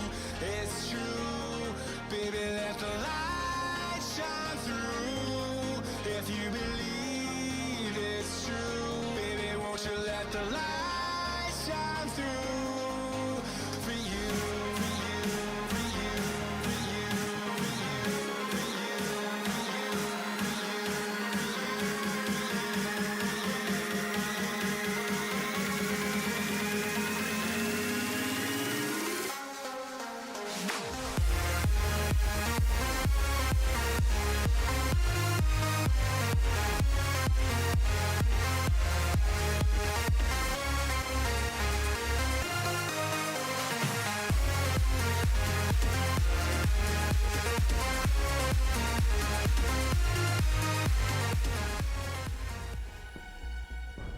Hello everyone, and we are back finally to get into map 2. We are all crossing our fingers and our toes, hoping that Ghost can stay in this lobby. It was just hopefully a lobby bug.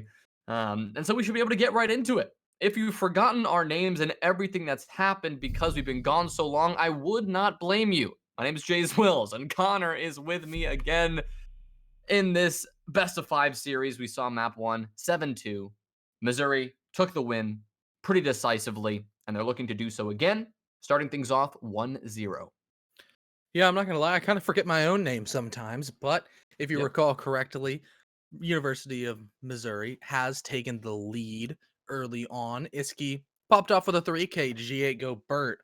We'll say that phrase probably a couple more times as he has auto-locked the IQ once again. And with the lobby taking a little bit of time to load, I'm starting to get a knot in my stomach. I'm getting worried. And nope. Attackers need to locate and defuse bombs. That's pain. Now that's just That is- straight pain. That is just straight pain. Well, unfortunately, we're gonna just have to see how Georgia can respond, at least for this round and for likely the rest of the map, given that that has been a bunch of rehosts now that have gone through, and it is a 2 rehost per map policy here. So Missouri, no doubt, the upper hand 10 already, seconds left. even before round 2 begins. Once again on this 5 bar seconds and left before cocktail insertion. site, and given our same operator lineup, you've got Retinal again on the Must frag locate and fest, the defuse the Ash, bomb. you've got Iski pulling out the G8. We may very well be in store for a very similar round, Connor. Yeah, and now there's no Goyo shields, there's no Maestro cams to supplement intel. It might be a little bit unfortunate coming bomb has through been for the located. side of the Georgia defense, who once again had Ghost in a Jar spawn, peek, and fail. Early man count going into the side of Missouri, who are going to be looking to convert this as best they can. Iski doing something really rare, an IQ player on her scanner. We'll get the pre-placed Nitro that Snackery placed underneath the new hatch drop. And now as the hatch is opened up, that drop is also free real estate for the side of Missouri if they want to, get the map control that they so desire. However, Drone is trying to make that not as possible, aggressively peeking the skylight before he will inevitably be droned out over towards Bolo's spot and make sure that, he can't just sit there and start swinging people with a 416, putting them to early graves. Now Smitty already taking control. Pyra already doing some breaching. All the players of the Missouri side are doing their roles. Right now they're like a machine, firing on all cylinders, aggressively taking map control and making UGA a little bit nervous. Well, they're definitely still running through their normal checklist, and they're not skipping any steps just yet. In fact, it's Georgia who's skipped a couple of steps, not bothering to reinforce bathroom whatsoever. Demio wanted to get aggressive. He threw an impact grenade down, looking to get a line of sight over towards the ticket bar, but no kill could have been fragged. However, that very own impact hole is going to allow both Retinal and Jesus to jump on through and begin to pressure the White Stairs player, who is again Demio, who's back on off as that Legion. He's actually getting pretty frisky with it, swinging back and Bomb forth, located and by finally attackers. punished for that over-aggression. Retinal will be credited with the kill and will now aggress onto the plank position. Snackery tempting a swing, but he will be looking the wrong way, and Retinal will once again punish it. Now Mo Money gets one in response. Retinal again on the trade, and now the triple kill. Jesus with the final blow, finishing out round number 2. Yeah, it's the same song, different dance once again, as, at the end of the day, Missouri had the man advantage. They're just going to keep on pushing through. They pressed the issue. Frag after frag fell into their favor. And just took another round once again. Really well done by Missouri. They checked off everything on their checklist. Get the hatches open, gather intel, deny utility, breach piano, take piano, clear pixel, push up white, and then flood onto the site, kill everybody. Exactly what happened the first round, and exactly what happened again. And now UGA, they're staring down the barrel of a 2-0 deficit on their cafe defenses. Not the way to start, given that they started on defense and they were really looking to put on the momentum early, but as you all can clearly tell, we're not in the game anymore. We are going to come to another rehost. We are using a simulated LAN format to get 2 observers in the game and to add another level of depth to the production in the match tonight. However, we are hoping that switching back to the online format can hopefully get Ghost to stay in the lobby. It's our last-ditch effort. This is going to be an administrative rehost. We're going to send it to a break. We'll be back in a moment. Stick with us.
broken and alone. I feel the rain crashing down all around this empty town. I'm searching for the lost and found, but you don't care, you're unaware. Keep moving like the scars aren't even there. It's in the air like a blazing flare. Don't stare 'cause the flames will burn us. I thought you were the one for me. That's why I gave you everything. Held you close by the stormy seas. Oh, you meant the world to me. I used to kiss your head when you cried for me.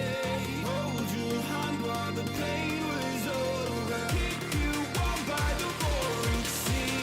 You meant the world to me.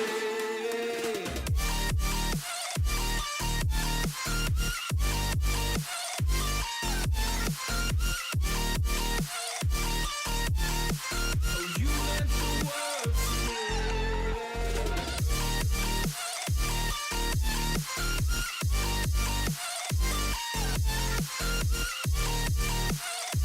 Oh, you meant the world to me. My darling dear, you're never here. When I'm in pain, you hide and disappear. Like shadows in the atmosphere, charting the stratosphere. Yeah.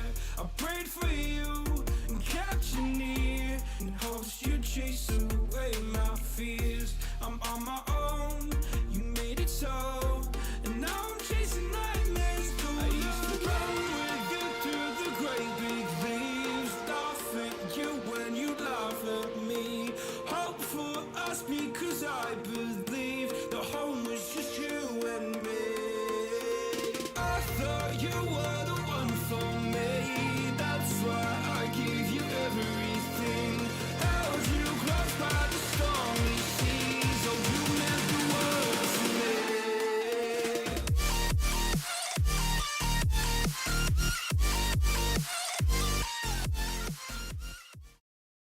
Ladies and gentlemen, we are back, and hopefully we will not have to rehost any longer. We're going to head right on into round number 2, bar and cocktail once again, to see how Georgia can make this one happen. Connor, I know it's been, 45 minutes of downtime, but finally, hopefully finally, we'll be able to get back into this one. Of course, everyone's eyes are going to be on Demio. We can gauge by his reactions if Ghost is going to stay in this lobby. Yeah. Trust me, Demio, I'm in the same boat as you. I'm pretty much making the exact same expression. No amount of caramel dancing, Trader Joe's organic green tea and lemonade mix, or Welch's fruit snacks can numb the pain of watching this Defenders, protect man your who has bombs worked from being so defused hard by all attackers. season to get to this point, just continually not be able to play. A wise man once said, sometimes Ubisoft just says no. And that's exactly what's happening for the University of Georgia roster. Condolences out to Ghost and Ajar, as once again his game is just saying no, it's not letting him connect. We've tried switching servers, rehosting, we've done everything that we can possibly do to try to get him in this game. But it seems like now for the second round in a row, thankfully for University of 10 Georgia's seconds side, remaining. the last round was just struck from the narrative. We just made it go poof by, 5 disappear. It seconds to never insertion. happened. So they're gonna have to repeat one more time to get that 2-round buffer Attackers that are we moving saw them out to take locate just a a bomb couple of and minutes defuse it. ago. But considering it's a 4v5 and it's gonna have to remain a 4v5 till the conclusion of this map, the situation for Georgia doesn't seem that great. Yeah, this is definitely not the way they wanted to kick off this series, but the one, I suppose, silver lining of all of this downtime is that theoretically they could be stratting. They could be talking about how do they deal with the aggression and the success that Mizzou have been having in these past few rounds. They've seen it once already. They know exactly what to expect. Now the only question is, can Georgia counter it? Yes, it's a 4v5, but they know exactly what to expect on this bomb site. Where are the adjustments going to come in, however? Bomb Are we going to located see by Demio attackers. get as aggressive as before, or is it going to be a lot more of a passive play? Looks like that's already answered. He's playing quite aggressive here in Piano, but now the crossfire established from both Cigar and from that stage window, he's going to be forced to back off into Pixel. There's no deployable shield here. There's no deployable shield at all on this secondary utility brought out from Georgia, so it's going to have to be guns up and a frag fest for Georgia to pull this one out.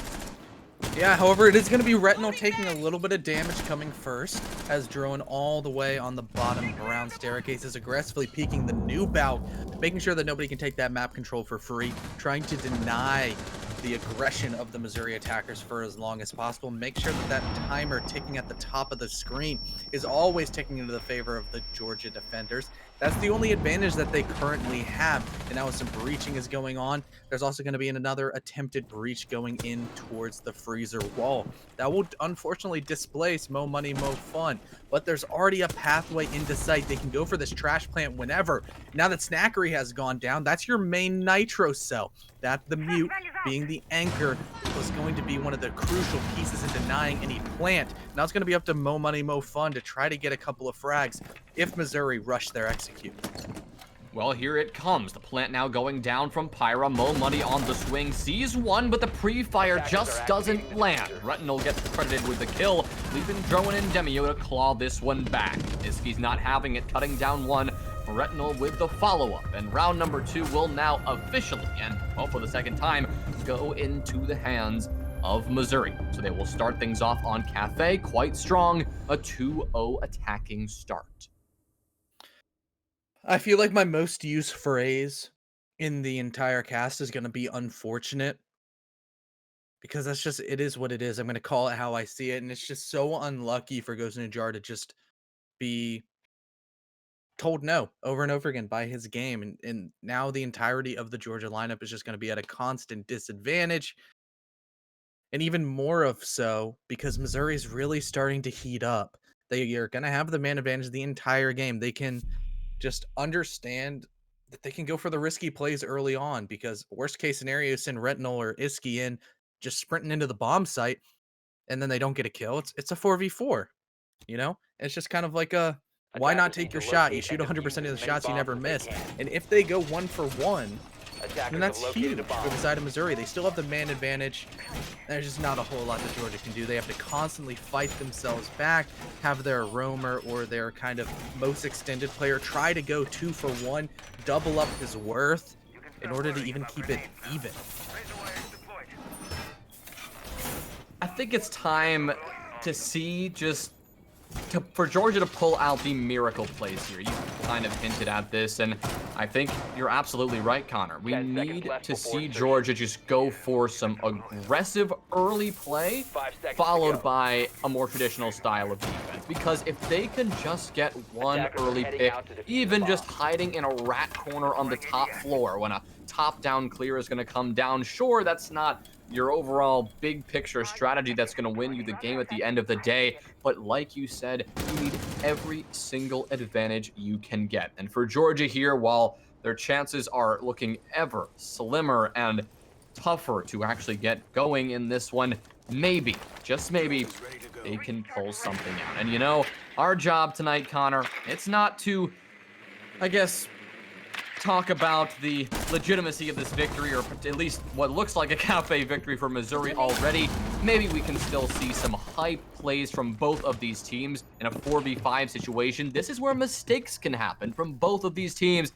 Maybe we'll get a chance to cast some flashy plays. At least from Drowan, the flashy plays will have to wait for at least round number 4, as the Jaeger has already been eliminated. Yeah, so far the first round of the rehost was flawless into the side of Missouri's attack, and they're looking to make it back-to-back like their name is Drake. First frag going to their side. Now they have third and second floor control. And guess what that means? That means that they're going to go for the vertical pressure. They're going to make sure that every defender, every anchoring player of the Georgia defense feels uncomfortable. They're going to displace them. They're going to make them go all the way around, and if they don't rotate, they're going to die to the hands of Retinal, peeking those holes, taking out Mo Money, Mo Fun, as now the hatch will be breached, offering another back way into the bomb site. Now for the side of the remaining 2 Georgia defenders, they have a lot of stuff to watch. They have to make sure that they don't take bakery, or they don't just drop the hatch and take their one-on-one engagement with Snackery on the Maestro. Sure, You might not necessarily want to swing the 81. The big all does that. That gun loves to talk. It loves to spray a bunch of bullets down range and can really catch you off guard. But even more so might be Snackery with that angle opened up, now only on 25 HP, and Demio on about 5. Yeah, collectively, Georgia with pretty much no health to their name here and staring down 500 HP, definitely intimidating. Smitty will make that certain. The drop on in and the kill delivered. Demio, he'll get 1. That's on to Smitty, but now 4 more are required. Pre-fire is there, but the flank is there as well from Retinal, coming around from Big Bakery in prep, and delivering the final, albeit cringy kill, as Retinal will admit himself in chat. Yep. Once again, Missouri is doing everything right, and they're looking good while doing it. They're just ticking off everything on their checklist. Clear the roamers, force them back to site, break vertical pressure, and then slowly work a pick or two, try to get some damage, push people away from where you want to drop inside freezer, which can become a kill box very easily. But with the amount of damage and kills that they were able to apply on the Missouri side towards the anchoring players down below inside a kitchen, there was too many angles for the remaining Georgia players to watch, and they just flooded in and overwhelmed them.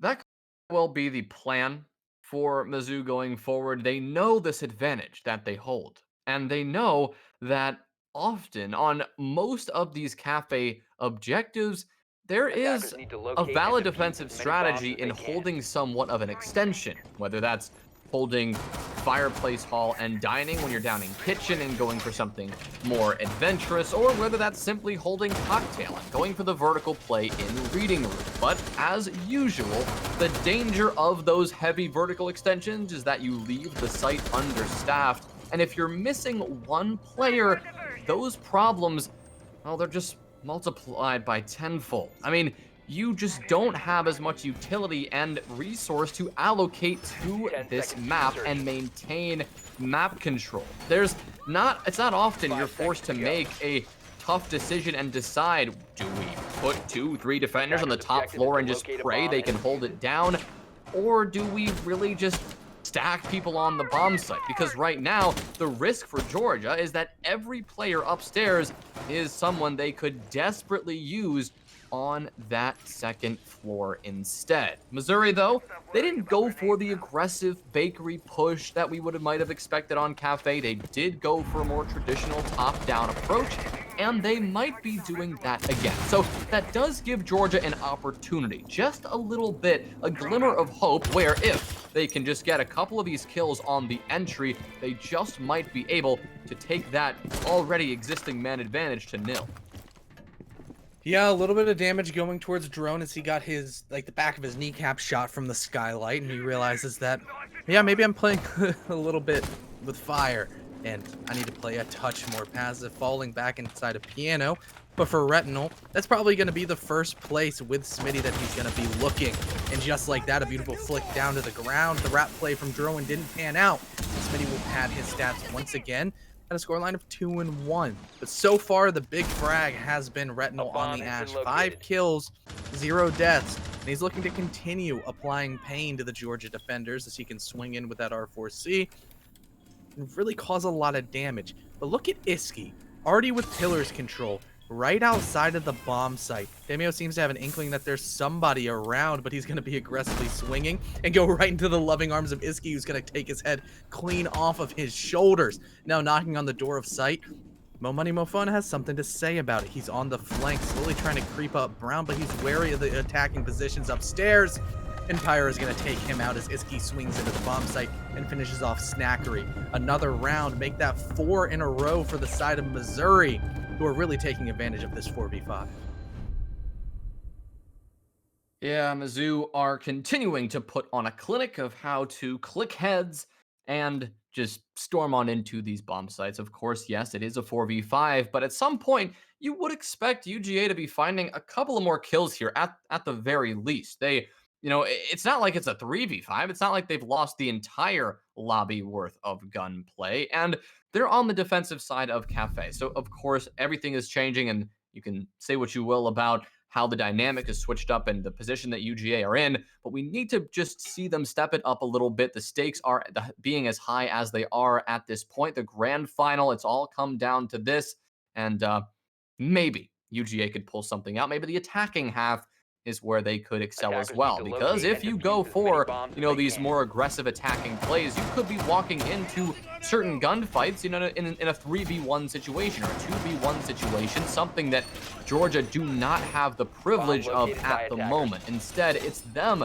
staring down these disadvantageous gunfights, and it's Georgia who are forced onto the back foot so early on and time again. The aggression that I talked about them needing to bring out, clearly they have been motivated by that, and they're putting someone on that top floor, and they're going for these aggressive plays, but there just has not 10 been seconds left any before insertion. individual play to really speak of. The only kill that Georgia have 5 found seconds left. in these last 3 rounds, it's been one kill, and that's been credited to Demio. It was a Attackers are kill heading out to in defuse garbage the time. bomb. It was a 5v1, and Demio was on 5 HP. It was a kill that really did not matter much. So Georgia have pretty much been completely shut out right now, and, well, really something needs to change.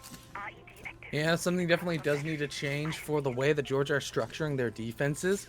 I feel like you have to just really commit to one side or the other. Either a super heavy roam trying to get frags, or just a full turtle. You can't go hybrid with a 2-2.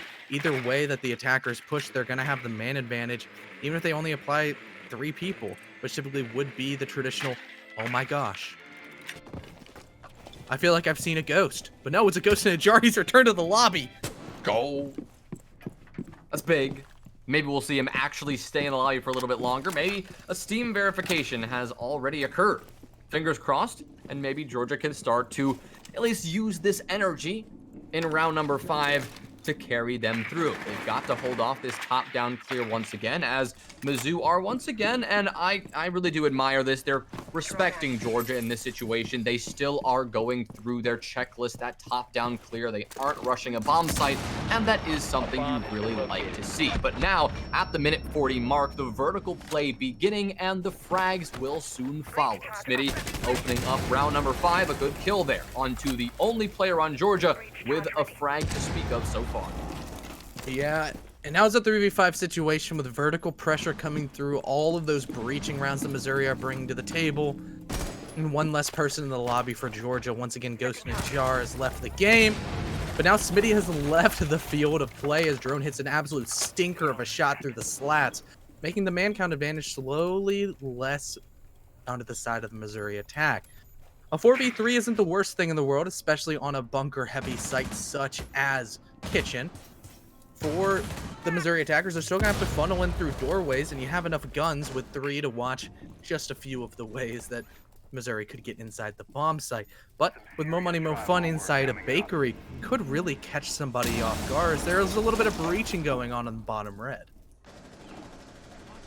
Yeah, the pressure's starting to build from this north side. You've got Jesus in small bakery going for a challenge towards the Legion. In this case, Mo Money has taken up that role. Standoff at the moment. Neither player springing into action. Really, this entire lobby is in a standoff. Missouri have, for the first time, really slowed down the pace, trying to gain information before making that execute. But the time is now. There's 10 seconds left, and now Pyro will be sticking that plan. Jesus on the coverage, but Mo Money is going to line up 2. That's huge. But Jesus has the answer, and the diffuser still is able to go down.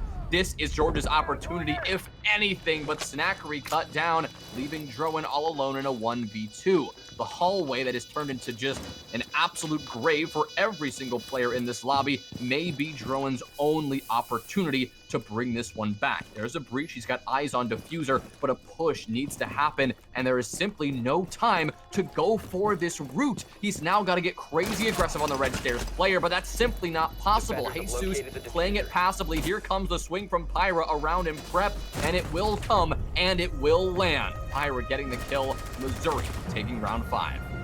A really commendable effort by Drowan. So close, but the way that Mizzou played it was passive. They understood the post-playing position that they were supposed to sit in, and now it's 5-0. And once again, the situation is looking dire from UGA, but they are at a 4v5, which is just so unlucky. And Mizzou, this is their map choice. They feel so comfortable. The way that they're setting up their attacks looks so clean. But there are still momentary flashes of brilliance coming out of UGA. They were able to pick up frags and they kept it so close. It was just teetering on the edge of success. They're going to be looking to finally tip it over that edge, push it forward, and get around on their defensive bar cocktail. This is where it could turn around.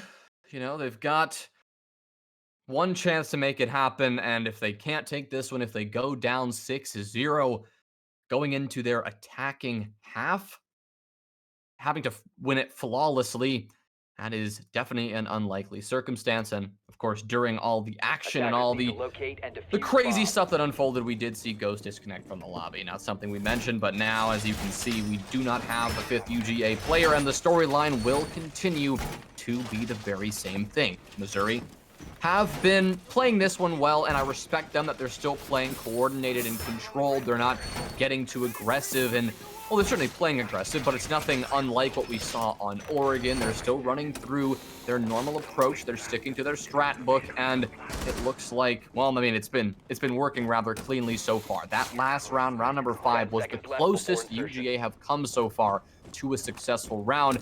That one was on the back of Mo Money, who played that bakery position very well and timed the swing onto the Red Hall very well, but was unfortunately not able to finish out the round, nor could Drowan find the clutch. Yeah, once again, there's going to be a very similar take coming out of Missouri, where they're just going to go up to the roof, break the hatches, push piano, and try to utilize their man advantage to fully swing out. But on the side of UGA, they're bringing a couple of more long-range weapons with the Rook, as well as those cap can traps to maybe help catch Missouri's aggression off guard. You know, really soften up the attackers to make it easier to kill them, because killing somebody with 49 HP is significantly easier than killing them with 100. But sometimes even when they're on 100, a headshot will do the work, as Drowan is going to take out Smitty, and Retinal falls, or pardon me, he was able to take out Retinal first, then Smitty fell after at the hands of Demio. Now it's a 4v3 situation, looking really good for the Georgia defenders, that they have the man advantage. They're just going to be sitting here. They're going to be passively waiting, because eventually Missouri are going to have to try to bounce back. They're going to have to try to walk into the arms of the defenders, who are passively holding angles and holding a lot of map control on the top floor.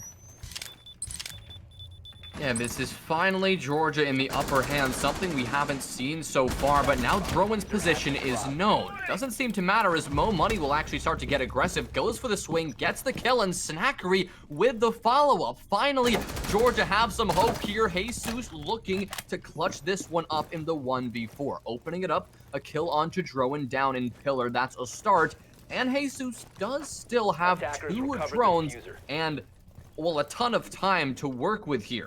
UGA still need to be careful. They still need to play this controlled, because just like that, with the Mo Money falling, this becomes even more achievable for the Jackal. He only has 20 HP, so that's not the easiest kind of clutch situation, but we've seen that Jesus can definitely clutch this up. 4 kills so far, looking for the 5th. The cocktail player is there, and Snackery gets the kill, and Georgia will finally find the scoreboard. They will take round 6. They will secure at least 1 round on their defensive half. You know, honestly, switching to attack might work out into Georgia's favor, because at the end of the day, when you have your defensive strategies just kind of get thrown out the window because you don't have as much utility as you would like, your 3-2 split maybe on your roam anchor kind of dynamic all of a sudden becomes a 2-2, and it's a lot more difficult that you have to fully adjust your defensive strats. But more likely on attacking strats and understanding what needs to happen, the way that a lot of compositions are created is that most people can do most things.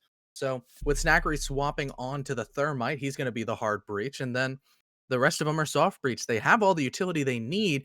They're just going to have to find an extra kill every round, which isn't the worst thing in the world, especially on attack. Those attacking weapons, pretty good. They're typically a lot stronger than defensive ones, so if a couple of players on Georgia start really picking it up, mainly Drowan or Mo Money on the Ash and Sophia respectively, Missouri might get a little bit overconfident and start seeing themselves lose rounds. Yeah, Georgia can definitely hope for here. I mean, we've seen that Missouri are getting increasingly confident. We can see it in their gun skill. We can see it in their play style. Maybe that last round was something that could impact their confidence a little bit. But going to the defensive half, this is where you often see that confidence a bit more clearly. On the attacking side, it is the job of the attackers to get aggressive, push on in, and make these miracle plays, seize those opportunities. But on defense, when you've got an aggressive roamer, when you've got someone willing to swing everything, it is very, very obvious when that really does occur, because more often than not, when you're playing smart, when you're playing passive, you'll take a gunfight, you'll challenge a certain angle, but as the attacking pressure starts to build, you'll work your way back to the safety and the comfort of the bomb site, where all your utility is already allocated and where your teammates are positioned. But on defense, when we see aggressive teams really get confident, you're gonna have one player, usually, your Jaeger or your Mozzie, just hanging out in certain power positions, just gunning everything, swinging everything, and just refusing to die. We still don't know exactly how this defensive half is gonna look like yet for Mizzou, as, we're just into the early phase of round number 7, but UGA and their slow approach, this could be what costs them here. They need to be quick, given that they have so little utility, or less utility than they would normally like, for that eventual execute. They've got to start getting through this checklist right now. Yeah, the main thing would be the loss of utility for burn, but there's not a Wamai and there's not a whole lot of shields being brought to the table by the Missouri defense, so that's a positive for the Georgia attack, but they're gonna have to worry about the plethora of nitro cells being brought as the secondary gadgets of a whole lot of these defenders. The Melusi already used it, but there's still one in the back pocket of Iski down below, as well as Smitty sitting inside a Pixel, aggressively peeking in, understanding that the breach has been opened up, but so has Mo Money, Mo Fun's head at the hands of Retinol on his patented Jaeger once again. Demio also falling, one by a Nitro, and then the electricity of the Kaid Claw coming back to bite him, cut him into a DVNO state, and will force Snackery to do his best field medic impression. Unless Jeroen just does it. Another FBI agent, orange icons for the win, but now time still ever ticking into the favor of the Missouri defenders, who are playing passive, they're playing smart, and it's going to take Georgia to break the silence. Yeah, Jeroen hoping to do that, looking on towards heaven, but no defensive player is there. Instead, they refuse to budge out of piano, and a great shot there from Retinol through the ticket bar and onto the head of Demio. Iski with the follow-up, a nice vertical play coming in from Pillar. Retinol with the final blow. That one onto Snackery gives Missouri round number 7. I mean, that play right here, this aggression that you can see, this is exactly what I talked about. In a 5v5 situation, in a normal environment, there's no reason to put somebody out in the open, sitting in the middle of piano with a target on their back, but that's exactly what Mizzou just did, because they are feeling confident, and they're in a 5v4 situation, and they're looking good, so, I mean, understandable. Yeah, it's really understandable that the adjustments coming out of Missouri to play it differently than they probably would have if they weren't in a 5v4 situation is nice to see. But for UGA's side, it's probably not a fun situation for them. They're going to have to really band together in a team, and maybe the points completely mute if Ghost in a Jar is able to play. We're having a little bit of a pause here. He's Attackers loading need to in. locate and defuse bombs. He's in. And oh my gosh, he survived.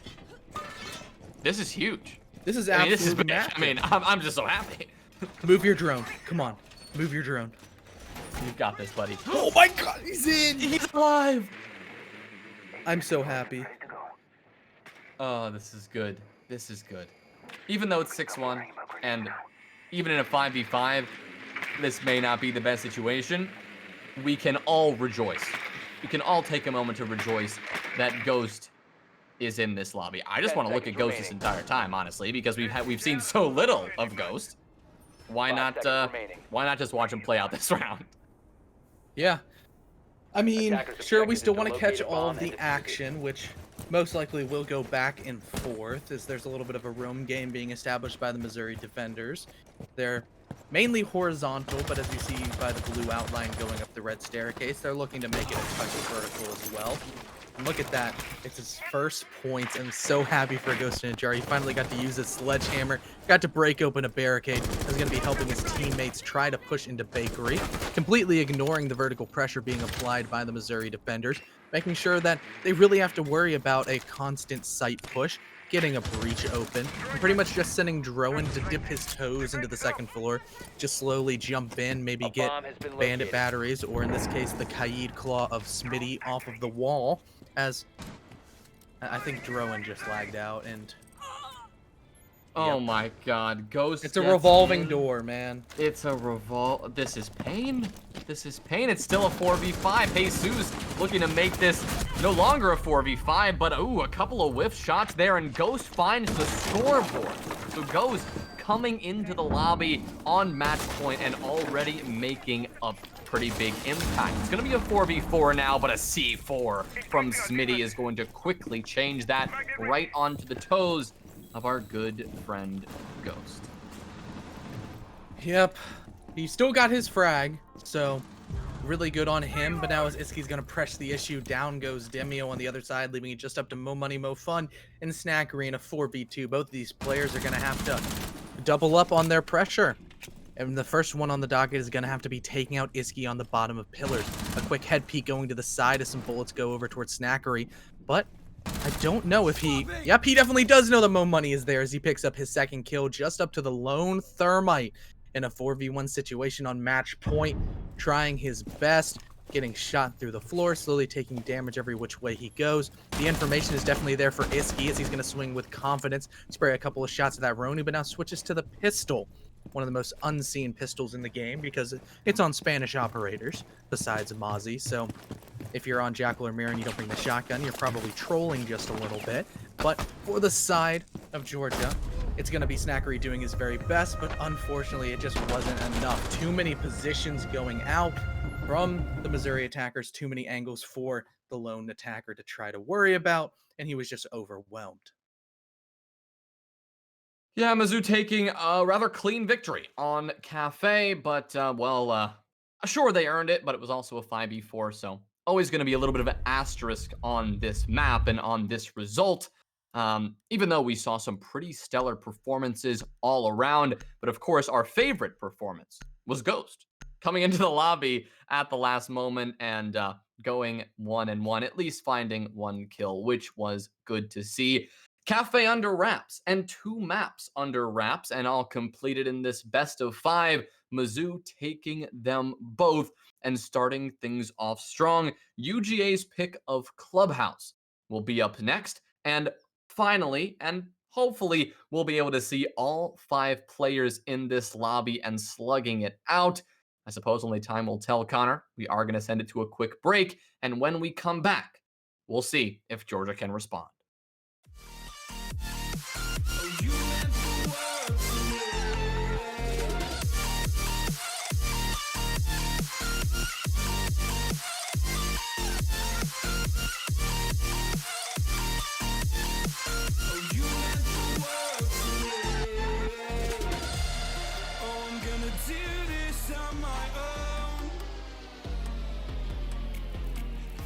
No point in blaming you, you did not know.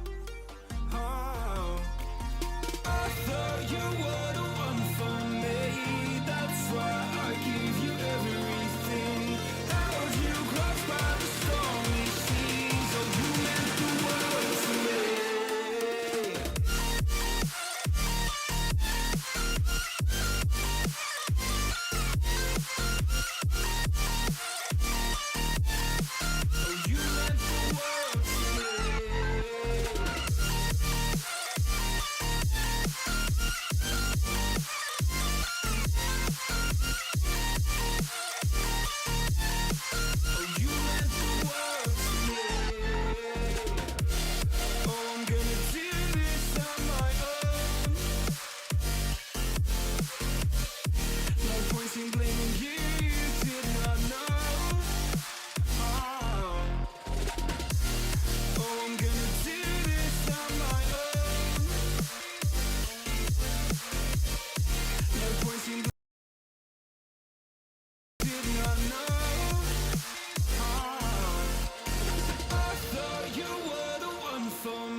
You just rather watch me fall from a golden mile. I can see you at the call. Think about it, ring won't tell you what I saw. When you break it off, you'll see who had it all. You had it all.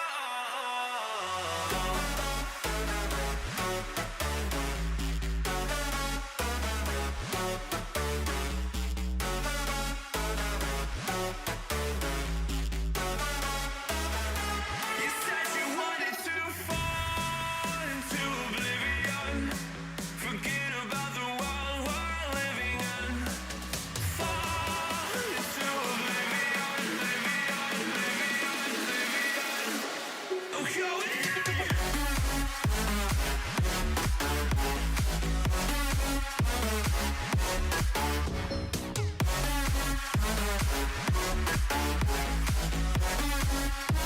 Fall into oblivion.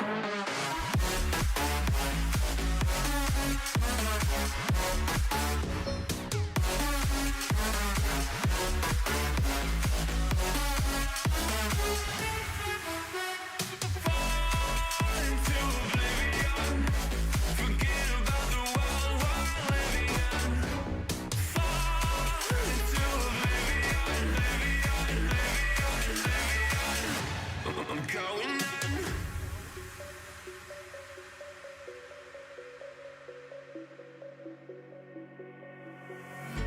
You can't fall asleep when you're counting stars. Get it together. Your mind can't sleep when you let it serve. Now you wanna see me fall from a golden mile. I can see you at the call. Think about it, ring won't tell you what I saw. When you break it up, you'll see who had it all. You had it all.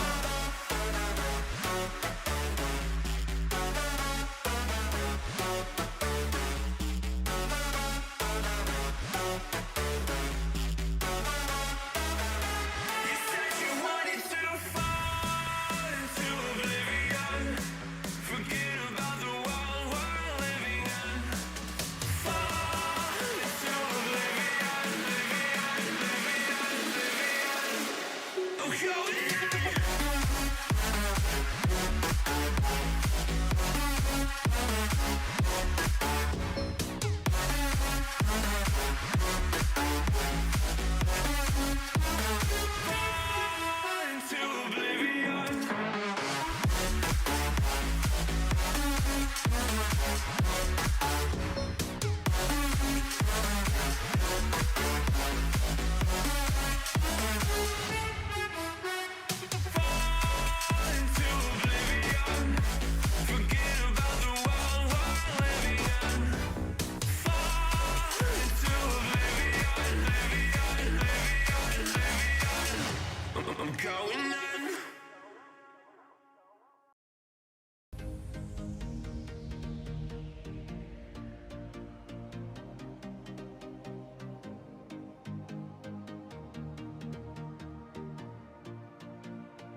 say it like that.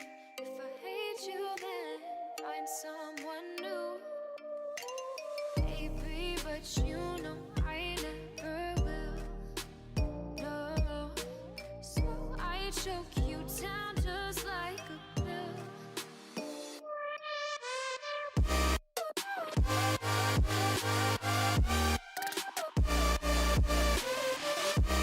Oh yeah.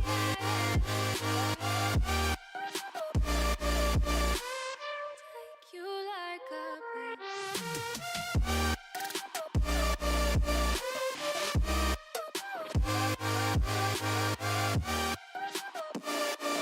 Am I fill you like a pill to get my fill.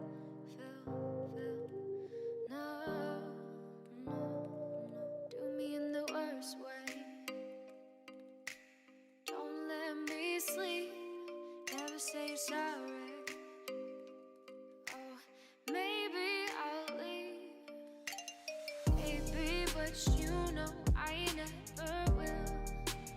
No, so I choke you down just like a pill.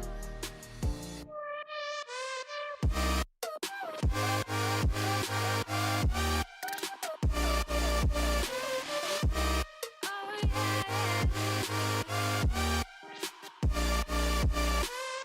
Take you like a pill.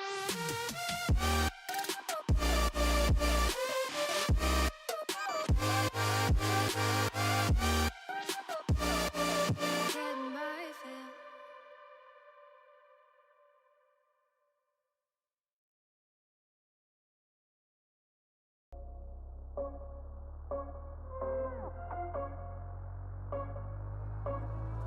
Rising with each beat of the music is bringing.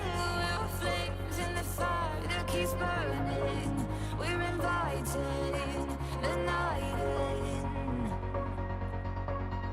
Welcome, my heart so full. I'm devoting myself to the night. There's no motive.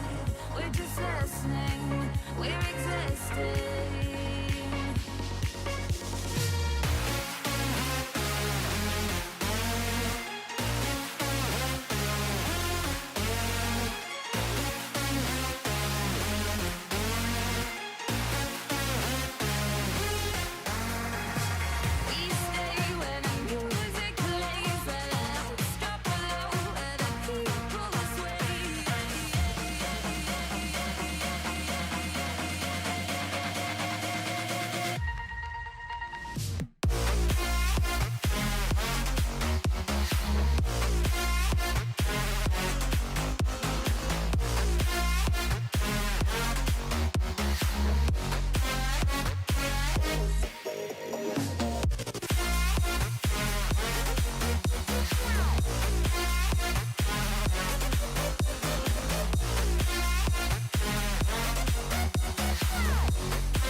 go so fast, all tied up like a captive.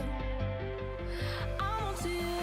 Used to pit in my mind like standing on rainbows, playing it cool. I haven't felt this in ages, and I know my patience. So won't you please stay a bit longer? You're making me stronger, making me stronger. Stay a bit longer. You're making me stronger, making me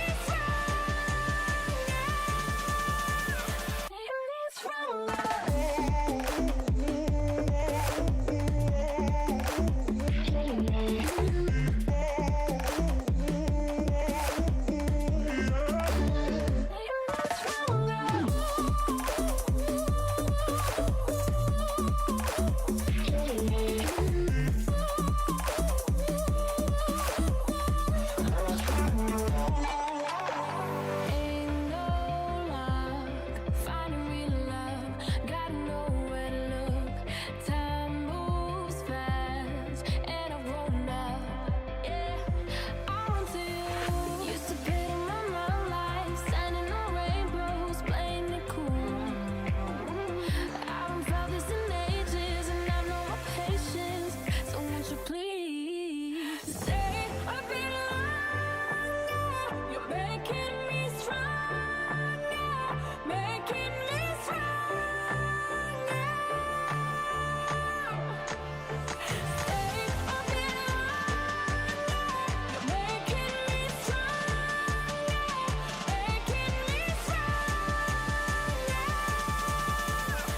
me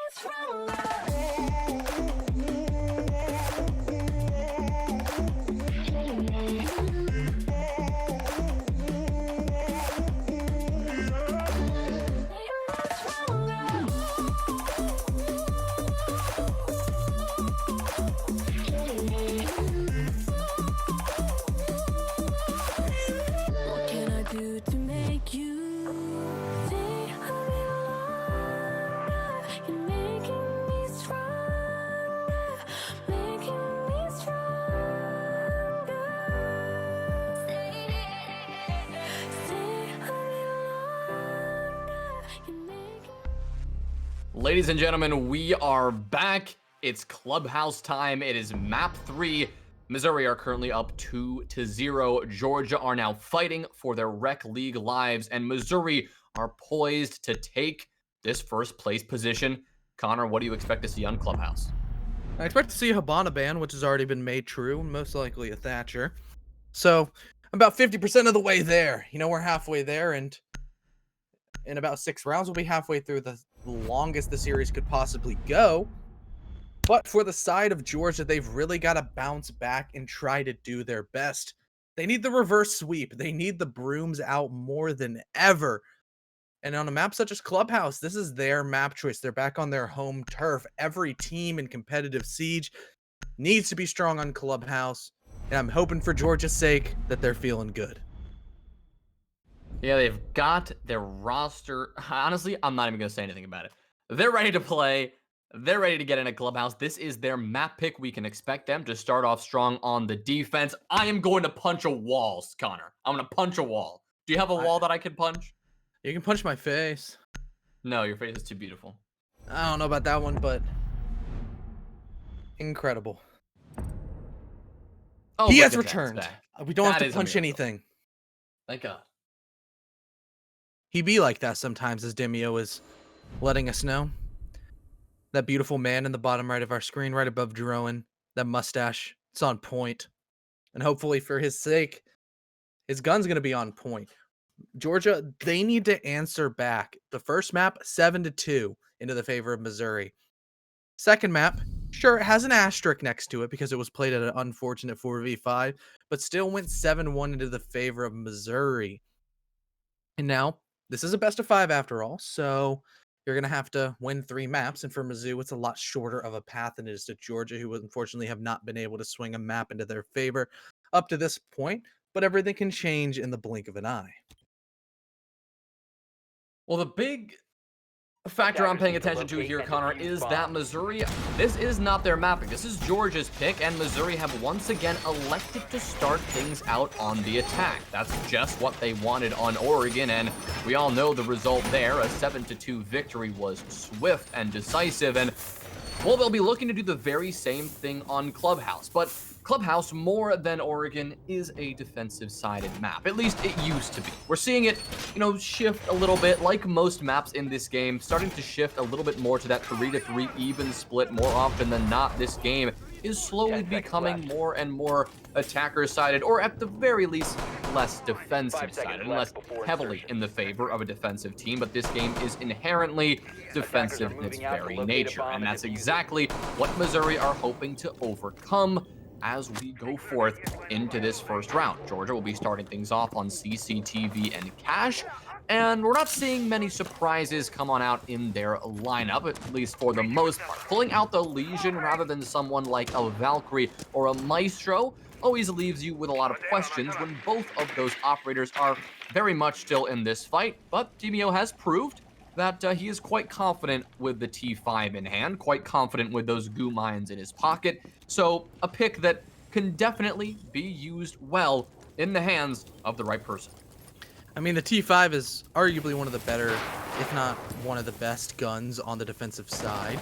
So maybe he'll get to see some frags here, but now as there's bullets coming back right through the Maverick holes, those were Demio's. He nearly lands a shot onto the head of, I believe that was Pyra, holding off, just trying to see if he can scoop up a freebie as soon as the Maverick wall was open. And now it's fully opened and soft as Iski makes use of the skeleton shot and just opens up the wall. Even though it's electrified, who cares? That's why you bring Maverick. That's why Smitty is on that operator.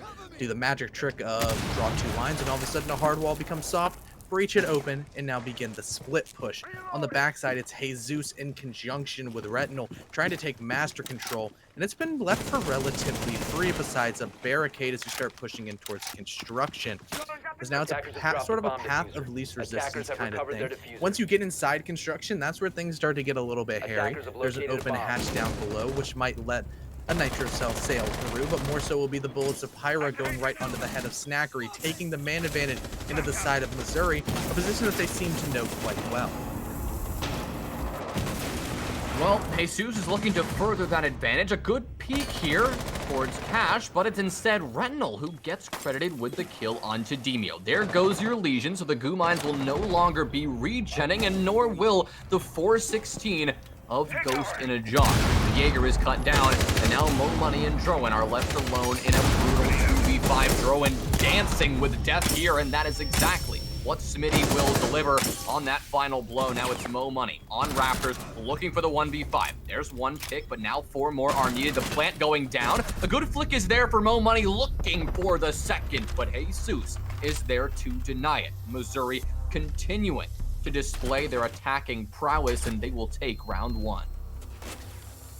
Clubhouse is one of those maps that used to be super defender-sided, but now as the meta has progressed, you see it be a lot more common to a 3-3. It's not out of the question. More likely than not, a 4-2 split going to the favor of the defenders. However, it really depends on how the teams like to play, and when you throw in a Habana ban, that's a wasted attacker ban that a lot of defenders are going to have to really worry about.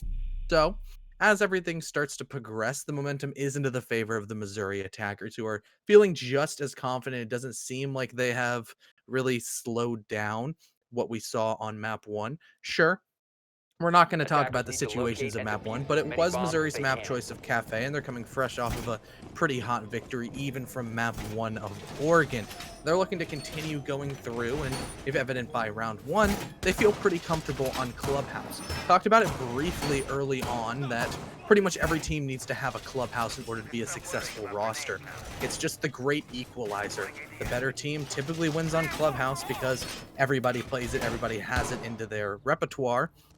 And so far, with Missouri starting off strong, narrowly a flawless round, 10 seconds remaining. it might not be looking too hot for Georgia, but they can bounce back. Yeah, it's just one round. Just one round has transpired, and while it was decisive, things are absolutely not quite sealed up yet. Georgia will now rotate right away down to the basement bomb site of Church and Arsenal. This time, they'll be pulling out the Maestro, but the Legion is in play once again. So it appears that is a staple of this Georgia lineup, but now it is Ghost taking up that role rather than Demia, who has indeed switched off to the Maestro and is pulling out the Evil Eyes. On the side of Missouri, however, you've got Iski pulling out the Buck. That is your key vertical play operator in this case, right? You're going to bring that skeleton key into the kitchen, into the main hall, and you'll be looking to, well, Swiss cheese the entire ceiling of Arsenal to mount the pressure on the bomb site from there and prevent any defenders from scrambling around the site. And that's exactly what all of Georgia is doing right now. We don't see any of those orange outlines on the entire map whatsoever other than that first floor. There's nothing in the way of a roam, and there hasn't been much even in the way of a brief roam, a brief extension onto this first floor. You can see by the drone economy from Mizzou right now, which is, put simply, flourishing. Only one drone has been eliminated, so not only does Mizzou have so much time to work with, but they've got so much information at their fingertips as well. Yeah, but as you go towards the bomb site, that's where the intel is going to be a lot more difficult to gather, considering Mo Money Mo Fun is on the Australian man that we know and love as Mozzie. Those pests have all been placed on the basement floor, protecting the only map control that matters, being the actual bomb site. But that bomb site's slowly being breached away of the soft variety. The skeleton key of Iski, sure, he's only on 50 HP, but he's applying so many positions and pressure to the remaining anchors down below trying to hold on to Arsenal. There's not very many places that are safe for the Georgia attackers to sit, pretty much just on the chassis, which is where Ghost as well as Mo Money are just sitting, holding each other's hands, trying to hold back all the pressure that is inevitably mounting and slowly building on the side of the Missouri attack, as Iski's going to be pushing dirt and Retinal's going to be pushing bottom main, making sure that they can cut all of their rotations as inevitably a hatch drop will come through. Ooh, Mo Money, nearly a nice quick peek there on the head of Retinal, and this is going to be a very key engagement for Georgia to win, because if Retinal is just let loose on this bomb site and allowed to just tear through Moto and tear into Church, that is definitely not a good sign for Georgia. For now, it is Ghost going to be torn apart by the frag grenade and the bullets from above, and it is Iski who gets the first kill of the round with only 10 seconds left. Smitty on the swing finds the kill onto Ghost, and that's going to allow Pyra to get the plant down. Trowan has an answer, picking up one, but now needs to find a couple of more here. But Jesus and Retinal collapse on the bomb site, and Missouri take swift control with their 15-second execute, taking the second round in a row. Yeah, and looking really well while doing it, because I didn't notice that they didn't get that hatch open. The impact trick coming out from the University of Georgia defenders was too much. They didn't have enough utility to break it open, and they were forced to funnel in through doorways, but they let their guns do the talking, and Smitty being the spearhead, even though he's technically a hard breacher. You know, Maverick, he's a 3-speed, he's got nades and a good gun to boot, can still be a fragger if he so desires, and Smitty on that role definitely showed that he's capable of playing something like an Ash if he wanted. And Jesus also cleaning up quite a few kills, having that AK-12, pretty much hard breach on easy mode. You don't have to worry about having a not very great weapon, because the AK hits like an absolute truck. So really well done by Attackers need Mizzou to to locate and continue defuse chaining as these many rounds bombs as together, they can. and they're up 2-0.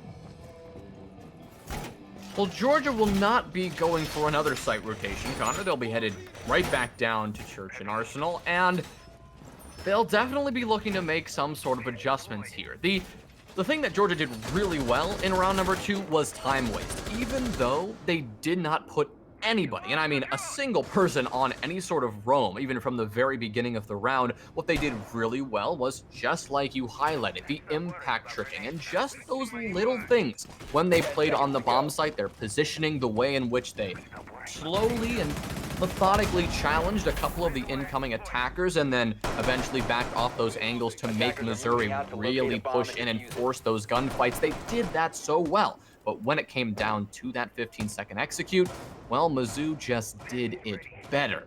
They pushed in, they wasted no time with all the information that they had gained over the 2 minutes and 45 seconds of the round that had already transpired, and they simply took those 1v1 gunfights and they won them. Once the plant started going down, that forced Georgia into action, and that was something that Missouri was quick to punish. Once again, running through a very similar checklist, but this time with the comfort that Georgia is unlikely going to be putting much vertical pressure in play here, and once again, that can be confirmed. We don't see any Georgia players on this first or second floor. Instead, they have retreated to the basement, playing this in a full turtle strategy. Jesus opening up the round, cutting down Drowan. Yeah, now it's up to Ghost in a Jar, 2 impact nades in hand to try to stop the breaching, as that's kind of how Georgia needs to swing this momentum back into their favor. Drowan falling early is not ideal, and the rest of the teammates of the defensive variety are sitting off-site, except for Mo Money, Mo Fun on the Mozzie, trying to apply this late flank and really catch people off guard if he can. But Ghost in a Jar is feeling a lot of pressure, pre-firing away some angles, trying to make sure that somebody such as Iski or Retinal can't just get a free kill through the vertical play. And look at the angle that's currently been opened up by Iski. All of the rotations he can cut, all of those perceived safe corners that you typically see a lot of defenders hide in, just kind of sit back and wait, are completely... We'll see that you've done the thing where you disappear off the face of the earth, so I'll just pick it up from here. We've got Mo Money, who's going to find a kill onto Smitty. That's going to equalize us now at a 4v4, even man count. But with a minute to go, Missouri still have a good bit of time to work with. One difference from last time around, however, the drone economy from Mizzou is a little bit worse off. Retinal doesn't have much to work with, but it's Retinal, and really, the only play for the Ash main is just to swing on and take gunfights anyway. That's exactly what Retinal will be doing on the bottom of main stairs here, supported by Buck. Iski working down here as well. Instead of a full send Arsenal push, it's going to be something of a split take towards Church. Snackery going to miss a huge opportunity there onto the Moto player and is now forced back with Demio to hold off what remains of this push. But once again, 25 seconds remain, and Mizzou seem to be intent on doing the very same strategy as before. But here's their one big surprise card. They've got Jesus pushing through blue. Oh, the goo mine. His position is known, but it simply doesn't matter. He's better. He's going to take the head of Snackery, and now it is a 4v3 with Mizzou in the advantage. Is he trying to further this? The push on into Demio, but 81 bullets will meet the head of the Buck. 3 seconds remain. Pyra sticking the plant. The coverage, though, from Jesus. That is huge. Ghost, all that remains. A triple kill now for Jesus. Ghost in a retake. Needs to go crazy here, but Retinal shuts it down. Missouri with a clean recovery in round 3. That round was so close, a mere amount of pixels away from the Maestro stopping that plant, and the outcome would have been completely different. Georgia would have been able to take their first round on defense, but instead, it's 3 rounds in a row from the Mizzou attack, who have already achieved the preferred split for the attackers, but they're hungry for more. They want to keep on going and chaining together as many rounds as possible. And Georgia, this is such an impactful round for them. Pretty much can define the entirety of the map, as they're going to go back up to CCTV and Cash. This is a must-win situation for them. They need to stop the momentum of Mizzou, or else they're going to get crushed. This is, unfortunately, Connor, a very similar storyline that we've seen so far. And of course, there's no one team we want to win out this series more than the other, but one thing we do want to see is a competitive game.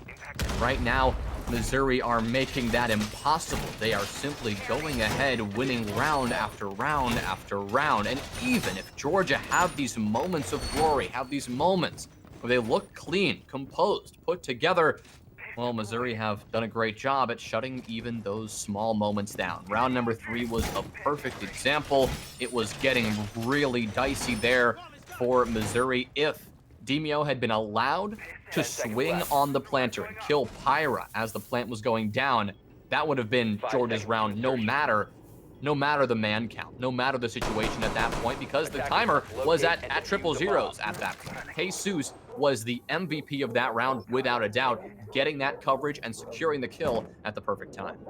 Yeah, really well done. That was it was a round full of seconds, but now as Georgia is bringing the Valk, they're trying to get a little bit more aggressive and catch Missouri off guard. But he's too experienced for that. He knows where those Valk cameras are going to go. Could make sure that he's not going to get run out on. And there's a repel game coming out of Pyra. This time not breaching, but instead just holding the run out that is inevitably going to come out of the hands of Drowan, who really wants to swing the man count into the favor of his squad. His run out is definitely known, and it might be ill-advised, but if maybe he just waits 5 or 6 seconds longer, already has the nitro cell in his hand, is waiting for the call from his teammates to just run out, throw that nitro cell onto the plat, and try to kill this Maverick, which he could do. And once the nitro cell goes up, it's going to unfortunately miss. No damage done onto Smitty, who's now aggressively swinging, but he's going to go right to his death. Iski on the other side able to take out Snackery, but ensuring with that frag coming out of the MPX of Rowan that the man count stays even. And while Smitty did get aggressive, and as a hard breacher in play, that's not the brightest decision, the Maverick trick was completed, so essentially Smitty's job was already done. So the read of that situation, honestly, I think that was the right choice. Unfortunately for at least Missouri, that gunfight, however, did not work in their favor. But now, they don't even care about the east side. All of this pressure is building from construction. The con wall now opened wide by those Selma charges, and now it is again the mid-round, where things turn into a little bit of a waiting game. We can see all of Missouri here bunched up in construction, aside from Iski, who's playing below and going for this clear. Their job right now, just getting this information and trying to get this execute going. If Iski, below, you can see at the bottom of your screen, is allowed to get into stock and play vertical, this could simply be exactly what Missouri need to take cash control. They'll take a gunfight with the player on the red stairs. That's going to be Drowan again, flirting with disaster, and finally, that disaster is confirmed by Jesus. Demio cut down as well. Iski delivering that kill, leaving Mo Money and Ghost to pull this one back. C4 from Mo Money not connecting. Plant, Pyra sticking it and getting it down. Oh, Mo Money missing a chance there, and now they're really going to have to pull this out in a retake. We've got Mo Money now in the double split screen, working their way up, trying to get this kill. The head is seen, but not delivered, as Iski is now on for a triple and the quad. Iski goes big, and Missouri get their 4th in a row. It's just the same story over and over again. Iski as well as Retinal just popping in and killing everybody. This map is a little bit different because Jesus has quite a few frags on the board as well, even playing hard support. But this has been a really long day for UGA, University of Georgia. They've had to overcome so many issues that were unforeseen, and I'm scared that it's taken a slight toll on their mental, but they're going to try to show their resilience. Down 0-4. They can bounce it back. A 4-2 split on your defensive side isn't necessarily the worst thing in the world on a map such as Clubhouse, just as easily as Missouri is taking a 4-2 lead, potentially, at the very worst for them. UGA could come out on their attacks and feel really comfortable. This is their map choice after all. Pretty much the main sort of differing characteristic across teams on Clubhouse is how strong their attacks are. Defenses, it's like trying to reinvent the wheel. There's not a whole lot of variation or innovation that has occurred on Clubhouse in the past, 3 seasons? There's not a whole lot you can do, like CCTV, you extend in rafters, and maybe somebody down below in basement, you either full turtle or you try to do some sort of SSG roam, and then on cash, or pardon me, on gym, you do a cash extension, which is what we're seeing be brought to the table by the Georgia defenders. They're going to try their best to stop the horizontal push that Missouri is most likely going to go for. However, there is potential for a shot call coming out of the Missouri IGL to see that there is a lot of utility being applied over towards cash, and right now there are 3 bodies, so potentially Jacuzzi could be a little bit of a weak point in the backside. Well, I gotta say, Missouri have done just a superb job of getting these really aggressive attacks, and in some rounds they've played a lot more passively. They've waited for these 10-20 second executes, but that last round was an exception again to that rule. They were quicker on the push. Once they realized cash was relatively clear, they just made that execute happen. And this is without an operator that would generally lend itself to aggressive play. We don't have a Capital, we don't have a Ying, a Lion, or anything crazy like that. But even a player like Capital, who is pretty much a standard Pro League pick on this map, it's not banned right now. The Brazilian is totally in play and can be used right now, but it's not something that Missouri have even bothered to do. Despite that, even with the Capital not a part of this lineup, with the multiple hard breacher stack that they continue to run, the aggression and the way that they're just decisively taking map control has really been incredible. And you've got to applaud that for sure. And you've also got to wonder how Georgia have not been able to shut this down. Already in round number 5, the same storyline is going to continue. Smitty's going to pop off now, getting a double kill on the other side of the map. Finally, an answer will be found from Georgia in the form of Ghost 416. But the plant, wait a minute, the plant is going down right now. Where are the defenders? Demio is off the bomb site. Ghost is now in the grave. And Drowan and Demio now have to retake Jim in a 2v4. They have a singular nitro cell to their name, but no longer, as Iski's gonna hot drop right onto the head, essentially Goomba stomping for Demio. And it's Drowan against the world, a 1v4 situation. Diffuser down, only about 12 seconds remaining to try to even get defuse. He has to start before 7 seconds, and the time slowly withering away. He's castled out of sight. He's got to go for the ballsy rotation outside. He gets detected, and he gets tapped down by the pistol. Smitty with another frag. I think that was 3 on the round for the Maverick player. Really well done. Once again, showing that even if you're on a roll such as a hard breacher, you can turn into a fragging. As soon as Missouri saw the weakness in the armor of the Georgia defense, they exploited it fully. 5 rounds now, Connor. 5 in a row? Yep. On attack, on Clubhouse. Pain. This is not the game, the best of 5 that I was hoping to see, and I know that everyone tuning in really wanted to see this one come down to the wire, but sometimes this is kind of the way that it can unfold. You've got an A team, a varsity team in the rec league going against a B team right now. And I think that although Georgia, they have had their moments of strength, and they've had these opportunities that look like they could be strong here or there, it has been Missouri all night long without exception. And you've got to consider what playing a 4v5 on the entire map of Cafe can do to your mental, but you've also got to consider that this is Clubhouse. Georgia they signed up for this map, and they still have not been able to do much of anything with it on the defensive half, mind you. And of course, you know, it happens. You know, you have these bad games, but I just wish that we were seeing a little bit more in the way of this Georgia side. I mean, it would make this a lot more exciting, that's for sure. Yeah, I mean, at the end of the day, you touched on it. They had to play an entire map 4v5, and that is just something that is so difficult to fight back from. You're in a best of 5 when you're used to playing BO1s or BO3s. It's already extended where mental fortitude is necessary on a higher level. Then you're just fighting even more demons over and over again. Everything's compounding up to a boil that is just an uncomfortable situation for Georgia defense to be in. Now you have Missouri playing really well on their attack. Jesus feeling the pressure upstairs inside of rafters as Ghost in a Jar is kind of locked inside a cache. Sees the gun barrel of the ace. Maybe not, as he was pre-firing away on the right side of the window, even though Jesus was on the left. But now Buck, Iski, the top frag of the lobby, tied with Jesus, falls at the hands of Demio, picking up his rook once again and going for 2. What a shot! As Retinal and Iski both die fast. Jesus able to get a refrag onto Ghost in a Jar.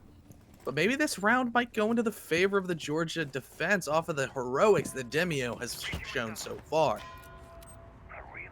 Well, let's not get ahead of ourselves here. You still have 3 very hungry players, hungry for some kills. I mean, Jesus playing, you know, that hard support all day long, now has 8 kills already on Clubhouse and is, you know, looking to find a couple of more. Pyra has been relatively quiet this game, also playing that support role. I mean, what we have 3 hard breachers left, you know, so They've got all the utility in the world. They've got everything they need and then some. Those Selma charges can still be used on a soft wall. Smitty has those nades in pocket, and this one is certainly not over. But what Georgia have done now after that early aggression, once they lost Ghost, they've played this a lot more passively. We're seeing them back off onto the objective, and they're playing patient, and they are waiting for Missouri to walk into their open arms. The first walk is going to come in the form of Smitty, working their way in from Dirt Tunnel.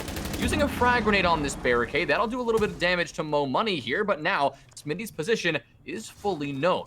Two defenders are waiting in Arsenal for this swing, as the pre-fire will confirm that, at least for Smitty. But Smitty is right now all alone with nobody to support them. Pyra and Jesus, they're pressuring from elsewhere right now. Well, I guess not. Drowan and Snackery will make that certain, finding two Mo Money on the swing, and Georgia will finally secure a defensive round in their last possible moment. They'll take round number 6 and secure the 1-5 split. This game is not over for Georgia by any stretch of the imagination. This round right here could have been the kickstart that they needed, as one of their leaders, Demio, popped off. Big players make big plays when they're necessary, and those 2 kills on the Rook definitely had an impact on the attack that Missouri was trying to go for. They no longer had an Ash, and they no longer had a Buck. Both of those operators being soft breachers, they couldn't apply the vertical pressure that they so desired, and that allowed a whole lot of Georgia defenders to sit inside of Armory, which is a spot that you definitely want to remove the defenders from, because it makes taking the site so difficult. It completely threw a wrench into everything Missouri was bringing to the table. They just had to try to Attackers need force to locate themselves and down defuse main, bombs. force themselves through dirt. There was ample amount of crossfires being held by the remaining Georgia defenders, and it became an absolute death sentence for the remainder of Missouri. With that being said, now Georgia's on the attack, typically seen as more difficult to accomplish, especially on a map such as Clubhouse. And look, there's a Mute, there's a Mozzie, there's a Castle and a Vigil, +1. Alarm bells are going off in my head as a rocket ship takes off. It's a Space Station Gaming, the SSG Rome, on display. 5 You love to seconds see an left before SSG roam, insertion. or at least it means the team is putting in the work. Observers, Attackers are moving they out don't to love to see an locate a bomb SSG and roam defuse because it. it's impossible to get even a little bit of the action. And with that +1 pick that you mentioned being the Wamai, I'm also a little bit confused about that. I mean, you're bringing the impacts, but you're losing out on so many opportunities. What is the Wamai really getting you here? If anything, you're losing out on Evil Eyes or even Valk Cams, and those are operators that can still be bringing those impacts along with them. There's no deployable shield in play. There's no one position where the Wamai could be more useful than a Jaeger of something like that. And obviously you all saw the double disconnect coming out from Georgia, and unfortunately outside of the prep phase. And it seems that they're going to have to fight a 3v5 now. And attacking within 3v5 against an SSG roam, you only have one option, and that is to avoid the roam completely and go directly for this bomb site, something that it does not seem Georgia are willing to do at the moment. Yeah, they're standing strong on their roam clear, and so far 2 of the players have taken cash and are so close to Retinal on the Mozzie, just sitting here inside a construction aggressively wanting to peek over towards the Sheets door. It might be ill-advised because the gun of Mo Money Mo Fun is trained on that position, and so is the AK-12 of Snackery. However, as soon as he opens up the wall, Retinal gets a free kill. Caught off guard was the Sledge. Now it's a 2v5 situation. All 5 remaining members of Missouri left on the board, slowly falling back to sight, leaving it just up to the 2 hard breachers, Ghost in a Jar and Snackery, to try to gather intel against a roam designed to stop it. Attackers bomb Well, defused. I have received word from the admin that this round will be rehost, because the rehost was called for even in outside of prep phase, the first 15 seconds of the round. As long as there was no damage taken by any player, in this case there was not, the round is null. So that round will not count regardless. Clearly, you have Missouri eager to seal things out. They're going to take that round and move on to match point, but that will be subtracted, and we will have to see how that plays out a bit later. Connor, I wish there was something I could say that really gave me a lot of hope for Georgia here. They've had their moments, but for the most part, it has been Missouri all night long. We will be sending it to a quick break, and we can talk a little bit more about what we can expect when we come back. We'll see you in a moment. Making me stronger.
Just like the street lights lit this town, like a fire in a blaze, gotta burn it down. Can't be afraid to leave this out.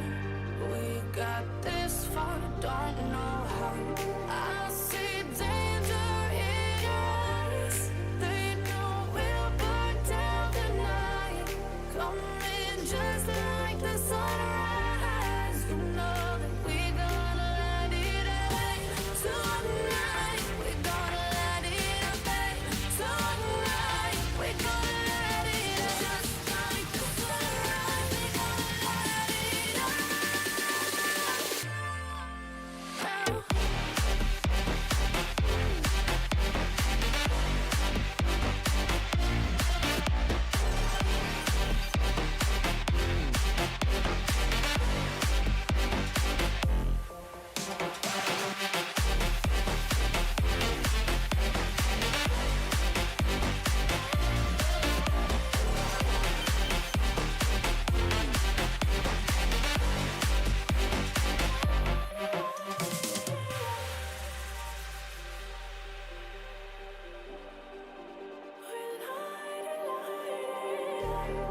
just like a spark that's breaking out. Can't make a stop, can't turn back now. We know that there's no room for doubt. No, we can't turn back now. I see danger in your eyes. They know we'll burn down the night. Coming just like the sunrise. You know that we gonna light it up tonight. We gonna light it up, babe. Tonight we gonna light it up just like the sunrise. We gonna light it up now.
Well, everyone, we are back and looking to continue with our third and what looks like it could be the final map of this best of 5. Connor, what we just witnessed, of course, was the completion of the first half, and Missouri taking a commanding 5-1 lead on attack. Wow, look at the operator lineup from Missouri. They have a Vigil, a Mozzie, a Mute, and a Castle. They're gonna Attackers do need to the locate and defuse as many SSG bombs as they Rome. Wait Do a you know what second. the SSG Rome is, Jonah? I do know what it is. Do you know what it is? Well, I'll tell ya. This Thank you. Rome, popularized by the professional team, now being analyzed by Drew Spark. I love you. So, Space Station Gaming, you know, Tier 1 team, current world champions trying to defend their belt whenever Invite comes back, popularized a Rome on Clubhouse, the only innovation that Clubhouse has seen in the past X amount of years. Completely hinging upon 10 intel seconds gathering remaining. denial. Bringing the Mute and Mozzie makes it very hard 5 to drone, seconds remaining. especially when you put them together. You bring a Vigil, it confuses you even Attackers' more. You objective don't is know to what you're locate a pushing bomb into. and Any of these players can be in any of these locations. You have the castle barricades allocated more towards the second floor. All of the hatches opened up, leaving you to be highly mobile in your defensive structure, where if they push blue, they try to push dirt fast, you can fall off within just a couple of seconds, get back to site, and bunker down, and really just kind of mold yourself to exactly how the attacking lineup is trying to take. Your other option, and what the attackers can generally find the most success with on an SSG roam when attempting to counter it, is to go for a more aggressive take. You circumvent this entire top floor, circumvent this whole extension, and go for a more aggressive approach. Our good friend Chief, who you've seen on this channel quite a bit of times, calls this type of attack the French style of execute, popularized by a couple of French teams over in the EUL, where you get pretty aggressive. You slap somebody on the fence rappel, locking down main hall. You get tremendous vertical pressure mounting in the kitchen. You throw a couple of smokes down, you get somebody in dirt, and you get that plant on the ground before the top floor defenders even know what hit them. And while that does have some inherent risks to it, getting aggressive on the bomb site where 3 defenders, even 4 sometimes, are nowhere close to the objective is often a pretty solid approach. As is this, however, going through the motions, going through your traditional top-down clear that Georgia are now doing. Within 90 seconds, they've made quick work of this hold. Not only that, but Drowan has picked up a kill. Smitty, however, will answer, finding 1 kill onto Drowan, getting the trade. And now, Ghost pulls out the nade at the wrong time, and Smitty gets a second. Yeah, Demio also taking a whole lot of damage, but it's going to be Jesus falling at the hands of Mo Money Mo Fun, the Jackal, trying to stop any of the roam present, gathering intel, but so far it has been few and far between. However, it's a 3v3 situation. Retinol and Smitty not on a whole lot of HP, and look at the Georgia attackers. They're trying to hit site. They're hitting Missouri where it hurts. It's just Smitty back alive inside of Church, trying to bear the brunt of the entirety of the Georgia attack, and Mo Money Mo Fun picks up another one. It's a flurry of kills, as now a triple kill goes in the hands of the Jackal, and it's only Pyra, the lone survivor in a 1v2 situation, but he finds the head of Snackery. Now it's a 1v1. He's hunting for more. 28 seconds left on the clock. The Jackal recovers the diffuser. Mo Money Mo Fun is going to be typing away the longest password of the encryptor known to man. And the time slowly ticking away. He knows that the player has gone inside, but Pyra still wins it. A 2v1 clutch for the castle. Not a single HP of damage going onto his shoulders. And he will now defuse the bomb and put Missouri on match point, series point, Rec League championship point. Pyra, she is going to make it happen, and in tremendous fashion. A nice 1v2 clutch.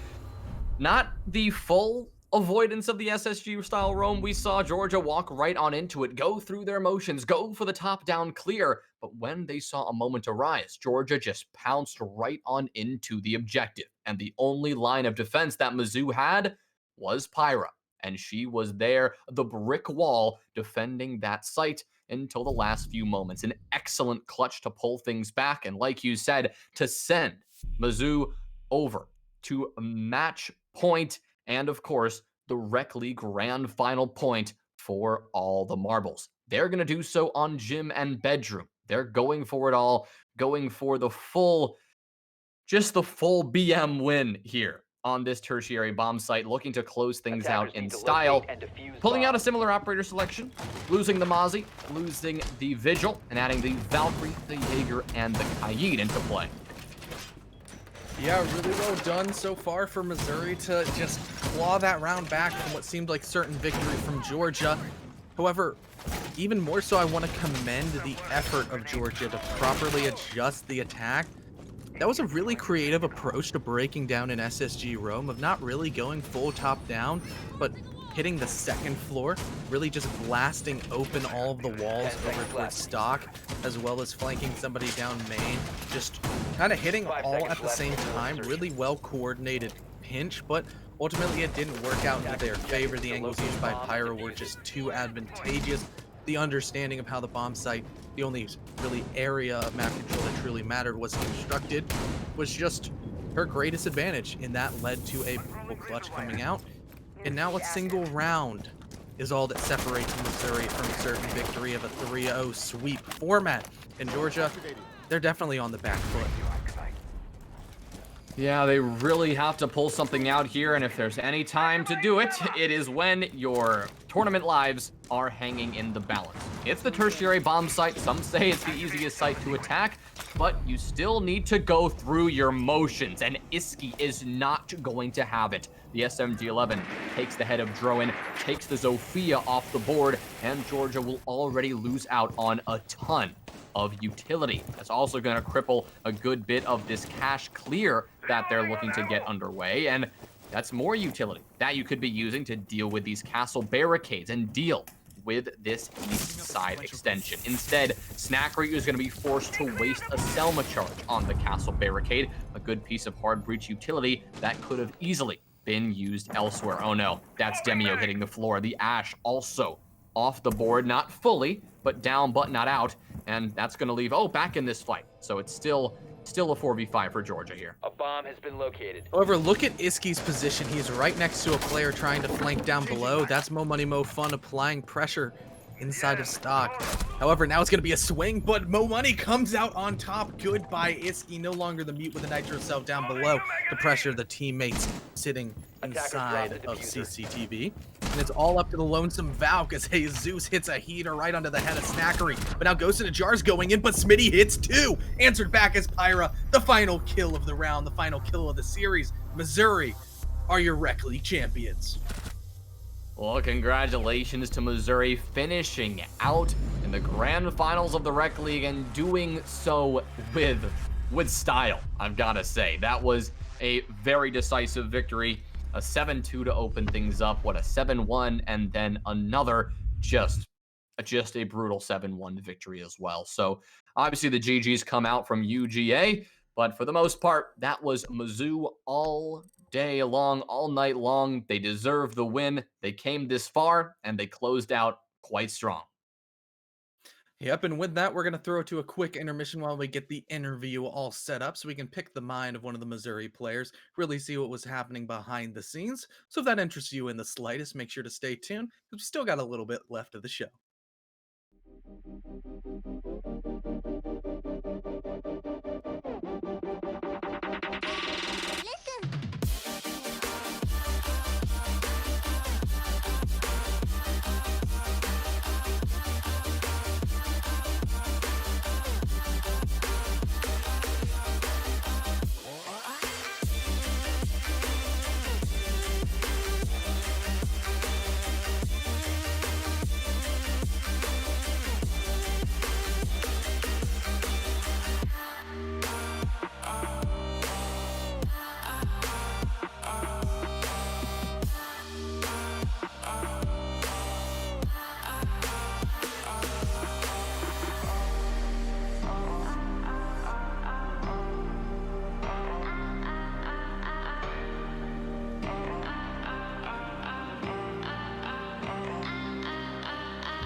Well, ladies and gentlemen, welcome back. We are here with our victors.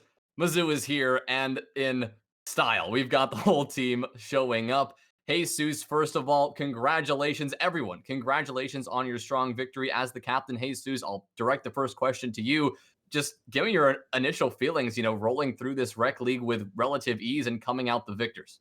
Yeah, I mean, well, we first started off with having nothing, and we started out as a very new and fresh team. And, we wanted to start somewhere, and we wanted to give the chance for our school to see how well and how upcoming we can become as a potentially varsity team, considering that we are not a varsity team yet. And we wanted to stomp through, and, we obviously have improved by a lot. We've had some really hard matches, and we made it really far. And I'm proud of every single one of my teammates here. The chemistry that we've had together and the bonding that we've had together has exponentially made things so much easier for us to take every map and take every match ultimately up until finals. Well, let's run through some of the moments that led to this crazy win. Pyra, I gotta shout out the clutch you made in those last few rounds, and I just want to get your feelings and thoughts about exactly how that went down. Can you walk me through the castle 1v2? It's kind of just I was just hoping for the best, honestly. I got lucky where they planted the first time and just kind of sound cues after that. So it's kind of luck, honestly. Well, it's good to hear that honesty. We'll keep throwing things around on Clubhouse as well. I do want to focus on that map again. You really were bringing out some composed defensive strats. We all know and love the SSG style roam, and that's something you pulled out. And I'll throw this one to Retinal. Coming into tonight, did you put in a lot of work specifically counter-stratting UGA, or are these your well-developed strats that you've worked on the entire season? We've kind of just slowly molded these defenses through scrims and matches and just kind of tweaked certain things to make them better. So there wasn't much specific counter stratting. That's what we usually run, and we just played it to our best of our ability, and it seemed to work pretty well.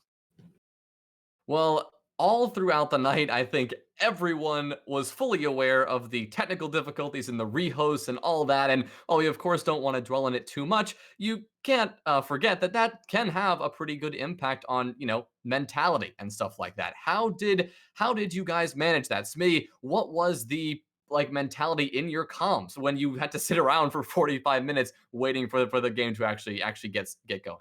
I mean, it was mostly just we were just doing other things. Like me and Retinal were just playing chess while we were waiting. We already had won 7-2. We weren't worried about anything. We didn't need to warm up again. We were ready for the next map whenever it was going to come, and we were. Iski, I'll throw this one to you. Do you feel that you guys really gave it your all tonight? Is this, the Mizzou esports that you guys have been putting down all season, or was there even something that you felt that you couldn't quite fully display, given that the map 2 was a 4v5 and you were missing out on some things? Yeah, I mean, map 2 is a little unfortunate, obviously, with all the rehosts and technical difficulties, but I don't know, the first map we played pretty well. I think adapting pretty well, which is kind of how we like to do.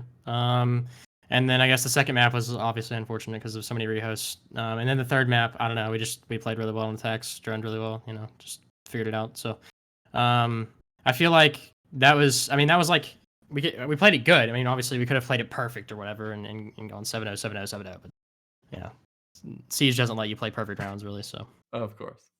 Well, Jesus, a couple more things before we round this one out. I think I'll address the elephant in the room, and I think a lot of people are interested to know, obviously you guys being the only Mizzou entry across both the Collegiate Championship and the Rec League, and an A team in the Rec League that is sure to get a couple of heads turning your way. Can we expect to see you guys in the Collegiate Championship next year fighting for the big prize? When entering into this tournament, that was our plan. We try to get into the Champ League, but obviously, we're not a varsity team, and hoping that we made our progress and achievements that we basically have won the finals now are going to get to that level and basically show the University of Missouri, Mizzou, that we are pretty much, we can stomp teams. And if we can get to that position of being able to get into a varsity team, and hopefully that is what's going to be the ultimate goal of us, and therefore getting into Champ League and going forward even from there. Well, the last thing I do in all my interviews, Jesus, I'll pass this one to you as well. Let you shout out, of course, your teammates who are here tonight, your university, your supporters, anyone who made this possible. The mic is yours. All right. Well, I mean, there's Jesus R6. That is my Twitter. I'll let everyone say their Twitters, but No, Oh my I God. generally no, I'm kidding. I just want to thank like basically the school to even letting us have the chance to go this as far to the extent that we basically could. And I want to thank every single one of my teammates here. This would not be possible had everyone been here to all the practices, to the scrims, the commitment that was needed for everything. I mean, I don't think I've seen a team in a comp level because I've played comp before collegiate, but I've never seen a team so dedicated in their time and dedicated with each other to help improve, strats, help improve learning how to take things with each other, and basically having textbook siege laid out for us. And ultimately, I just want to thank them. I want to thank our manager who has kind of helped us through mentor our way through this tournament, and I want to thank some of my friends who are always there for that support and trying to go Mizzou and just keeps going forward. So I'll let anyone else know if they want to say anything. I am gonna wrap things up here, but we really first of all, I mean, congratulations, all of you. You guys played extremely well, and personally, and I think a lot of other people in the community are really looking forward to see you guys grow, and putting in the work like you guys say you do. That surely will get you far in collegiate, and maybe we'll see you at the highest levels. But that is going to do us for the interview. I'll let you guys go celebrate, and you'll get that 36,000 R6 credits. So I hope you guys have fun spending that. So long, everyone. Yep. All right. Thank you. Thank you. Peace out. Yeah, peace. Well, CDAPS, welcome back, my friend. Great interview. And any closing words before we send us out? Just a big shout out to Face of Collegiate for putting on a great show. Shout out to Tango Mango Down, the wonderful producer. You had a couple of observers coming in here, Slash from Oak State, as well as Henru, best underage observer NA, in my humble opinion. Make sure all the production crew, just big shout outs here. And I guess this was a successful run for Mizzou. Really well done. They get their whole big 36,000 R6 credits. They're getting a Corsair gear pack. We don't know the exact details of that, but they're getting a bunch of merch as well. 5 enamel operator icon pins, 5 lanyards, 5 keychains, 5 shaker cups, 5 R6 t-shirts, hats, and some gunner glasses to look nice and fancy while blocking out those UV blue rays that come out of your monitor. So for Missouri, I'm sure that they're going to be really happy whenever that giant package of merch comes in. And for UGA, they still have a good amount of merch as well coming through. Clawing your way all the way to second place is nothing to be ashamed of. They're still going to get a good amount of R6 credits. They're getting a pretty similar loot package. And overall, even though it was a 3-0, even though it wasn't as close as they would have liked, they put up a great effort. A lot of the rounds were insanely close. And for UGA's side, they fought through so much adversity with connection issues and just a bunch of things going wrong. Yeah, I mean, it really was a roller coaster of a night for both of these teams. And like you said, congratulations to them both. They got this far. But of course, the congratulations goes to Missouri for coming out on top. That is going to do it here for tonight. We want to, again, you thank Tango already, but I'll do it again. Just putting together an amazing stream package. You saw the innovations with the cams and everything. We really love to see it. And Tango's the guy who makes that possible. I want to thank you all for tuning in and sticking with us through all the difficulties and all the nonsense we dealt with tonight. Don't forget, March 27th, the Collegiate Championship Grand Final, Semifinals, and the Grand Finals. All best of fives will be taking place on the main Rainbow Six channel around, 2 p.m. Eastern is the starting time. March 27th, tune in then. But we're going to have to say goodbye to you tonight. Thank you all for tuning in, and so long.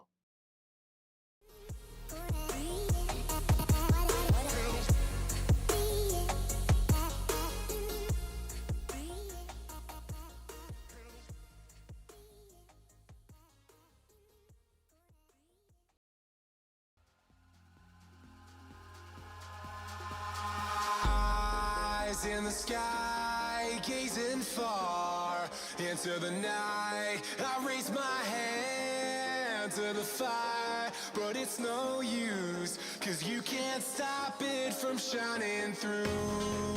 It's true, baby, let the light shine through. If you believe it's true, baby, won't you let the light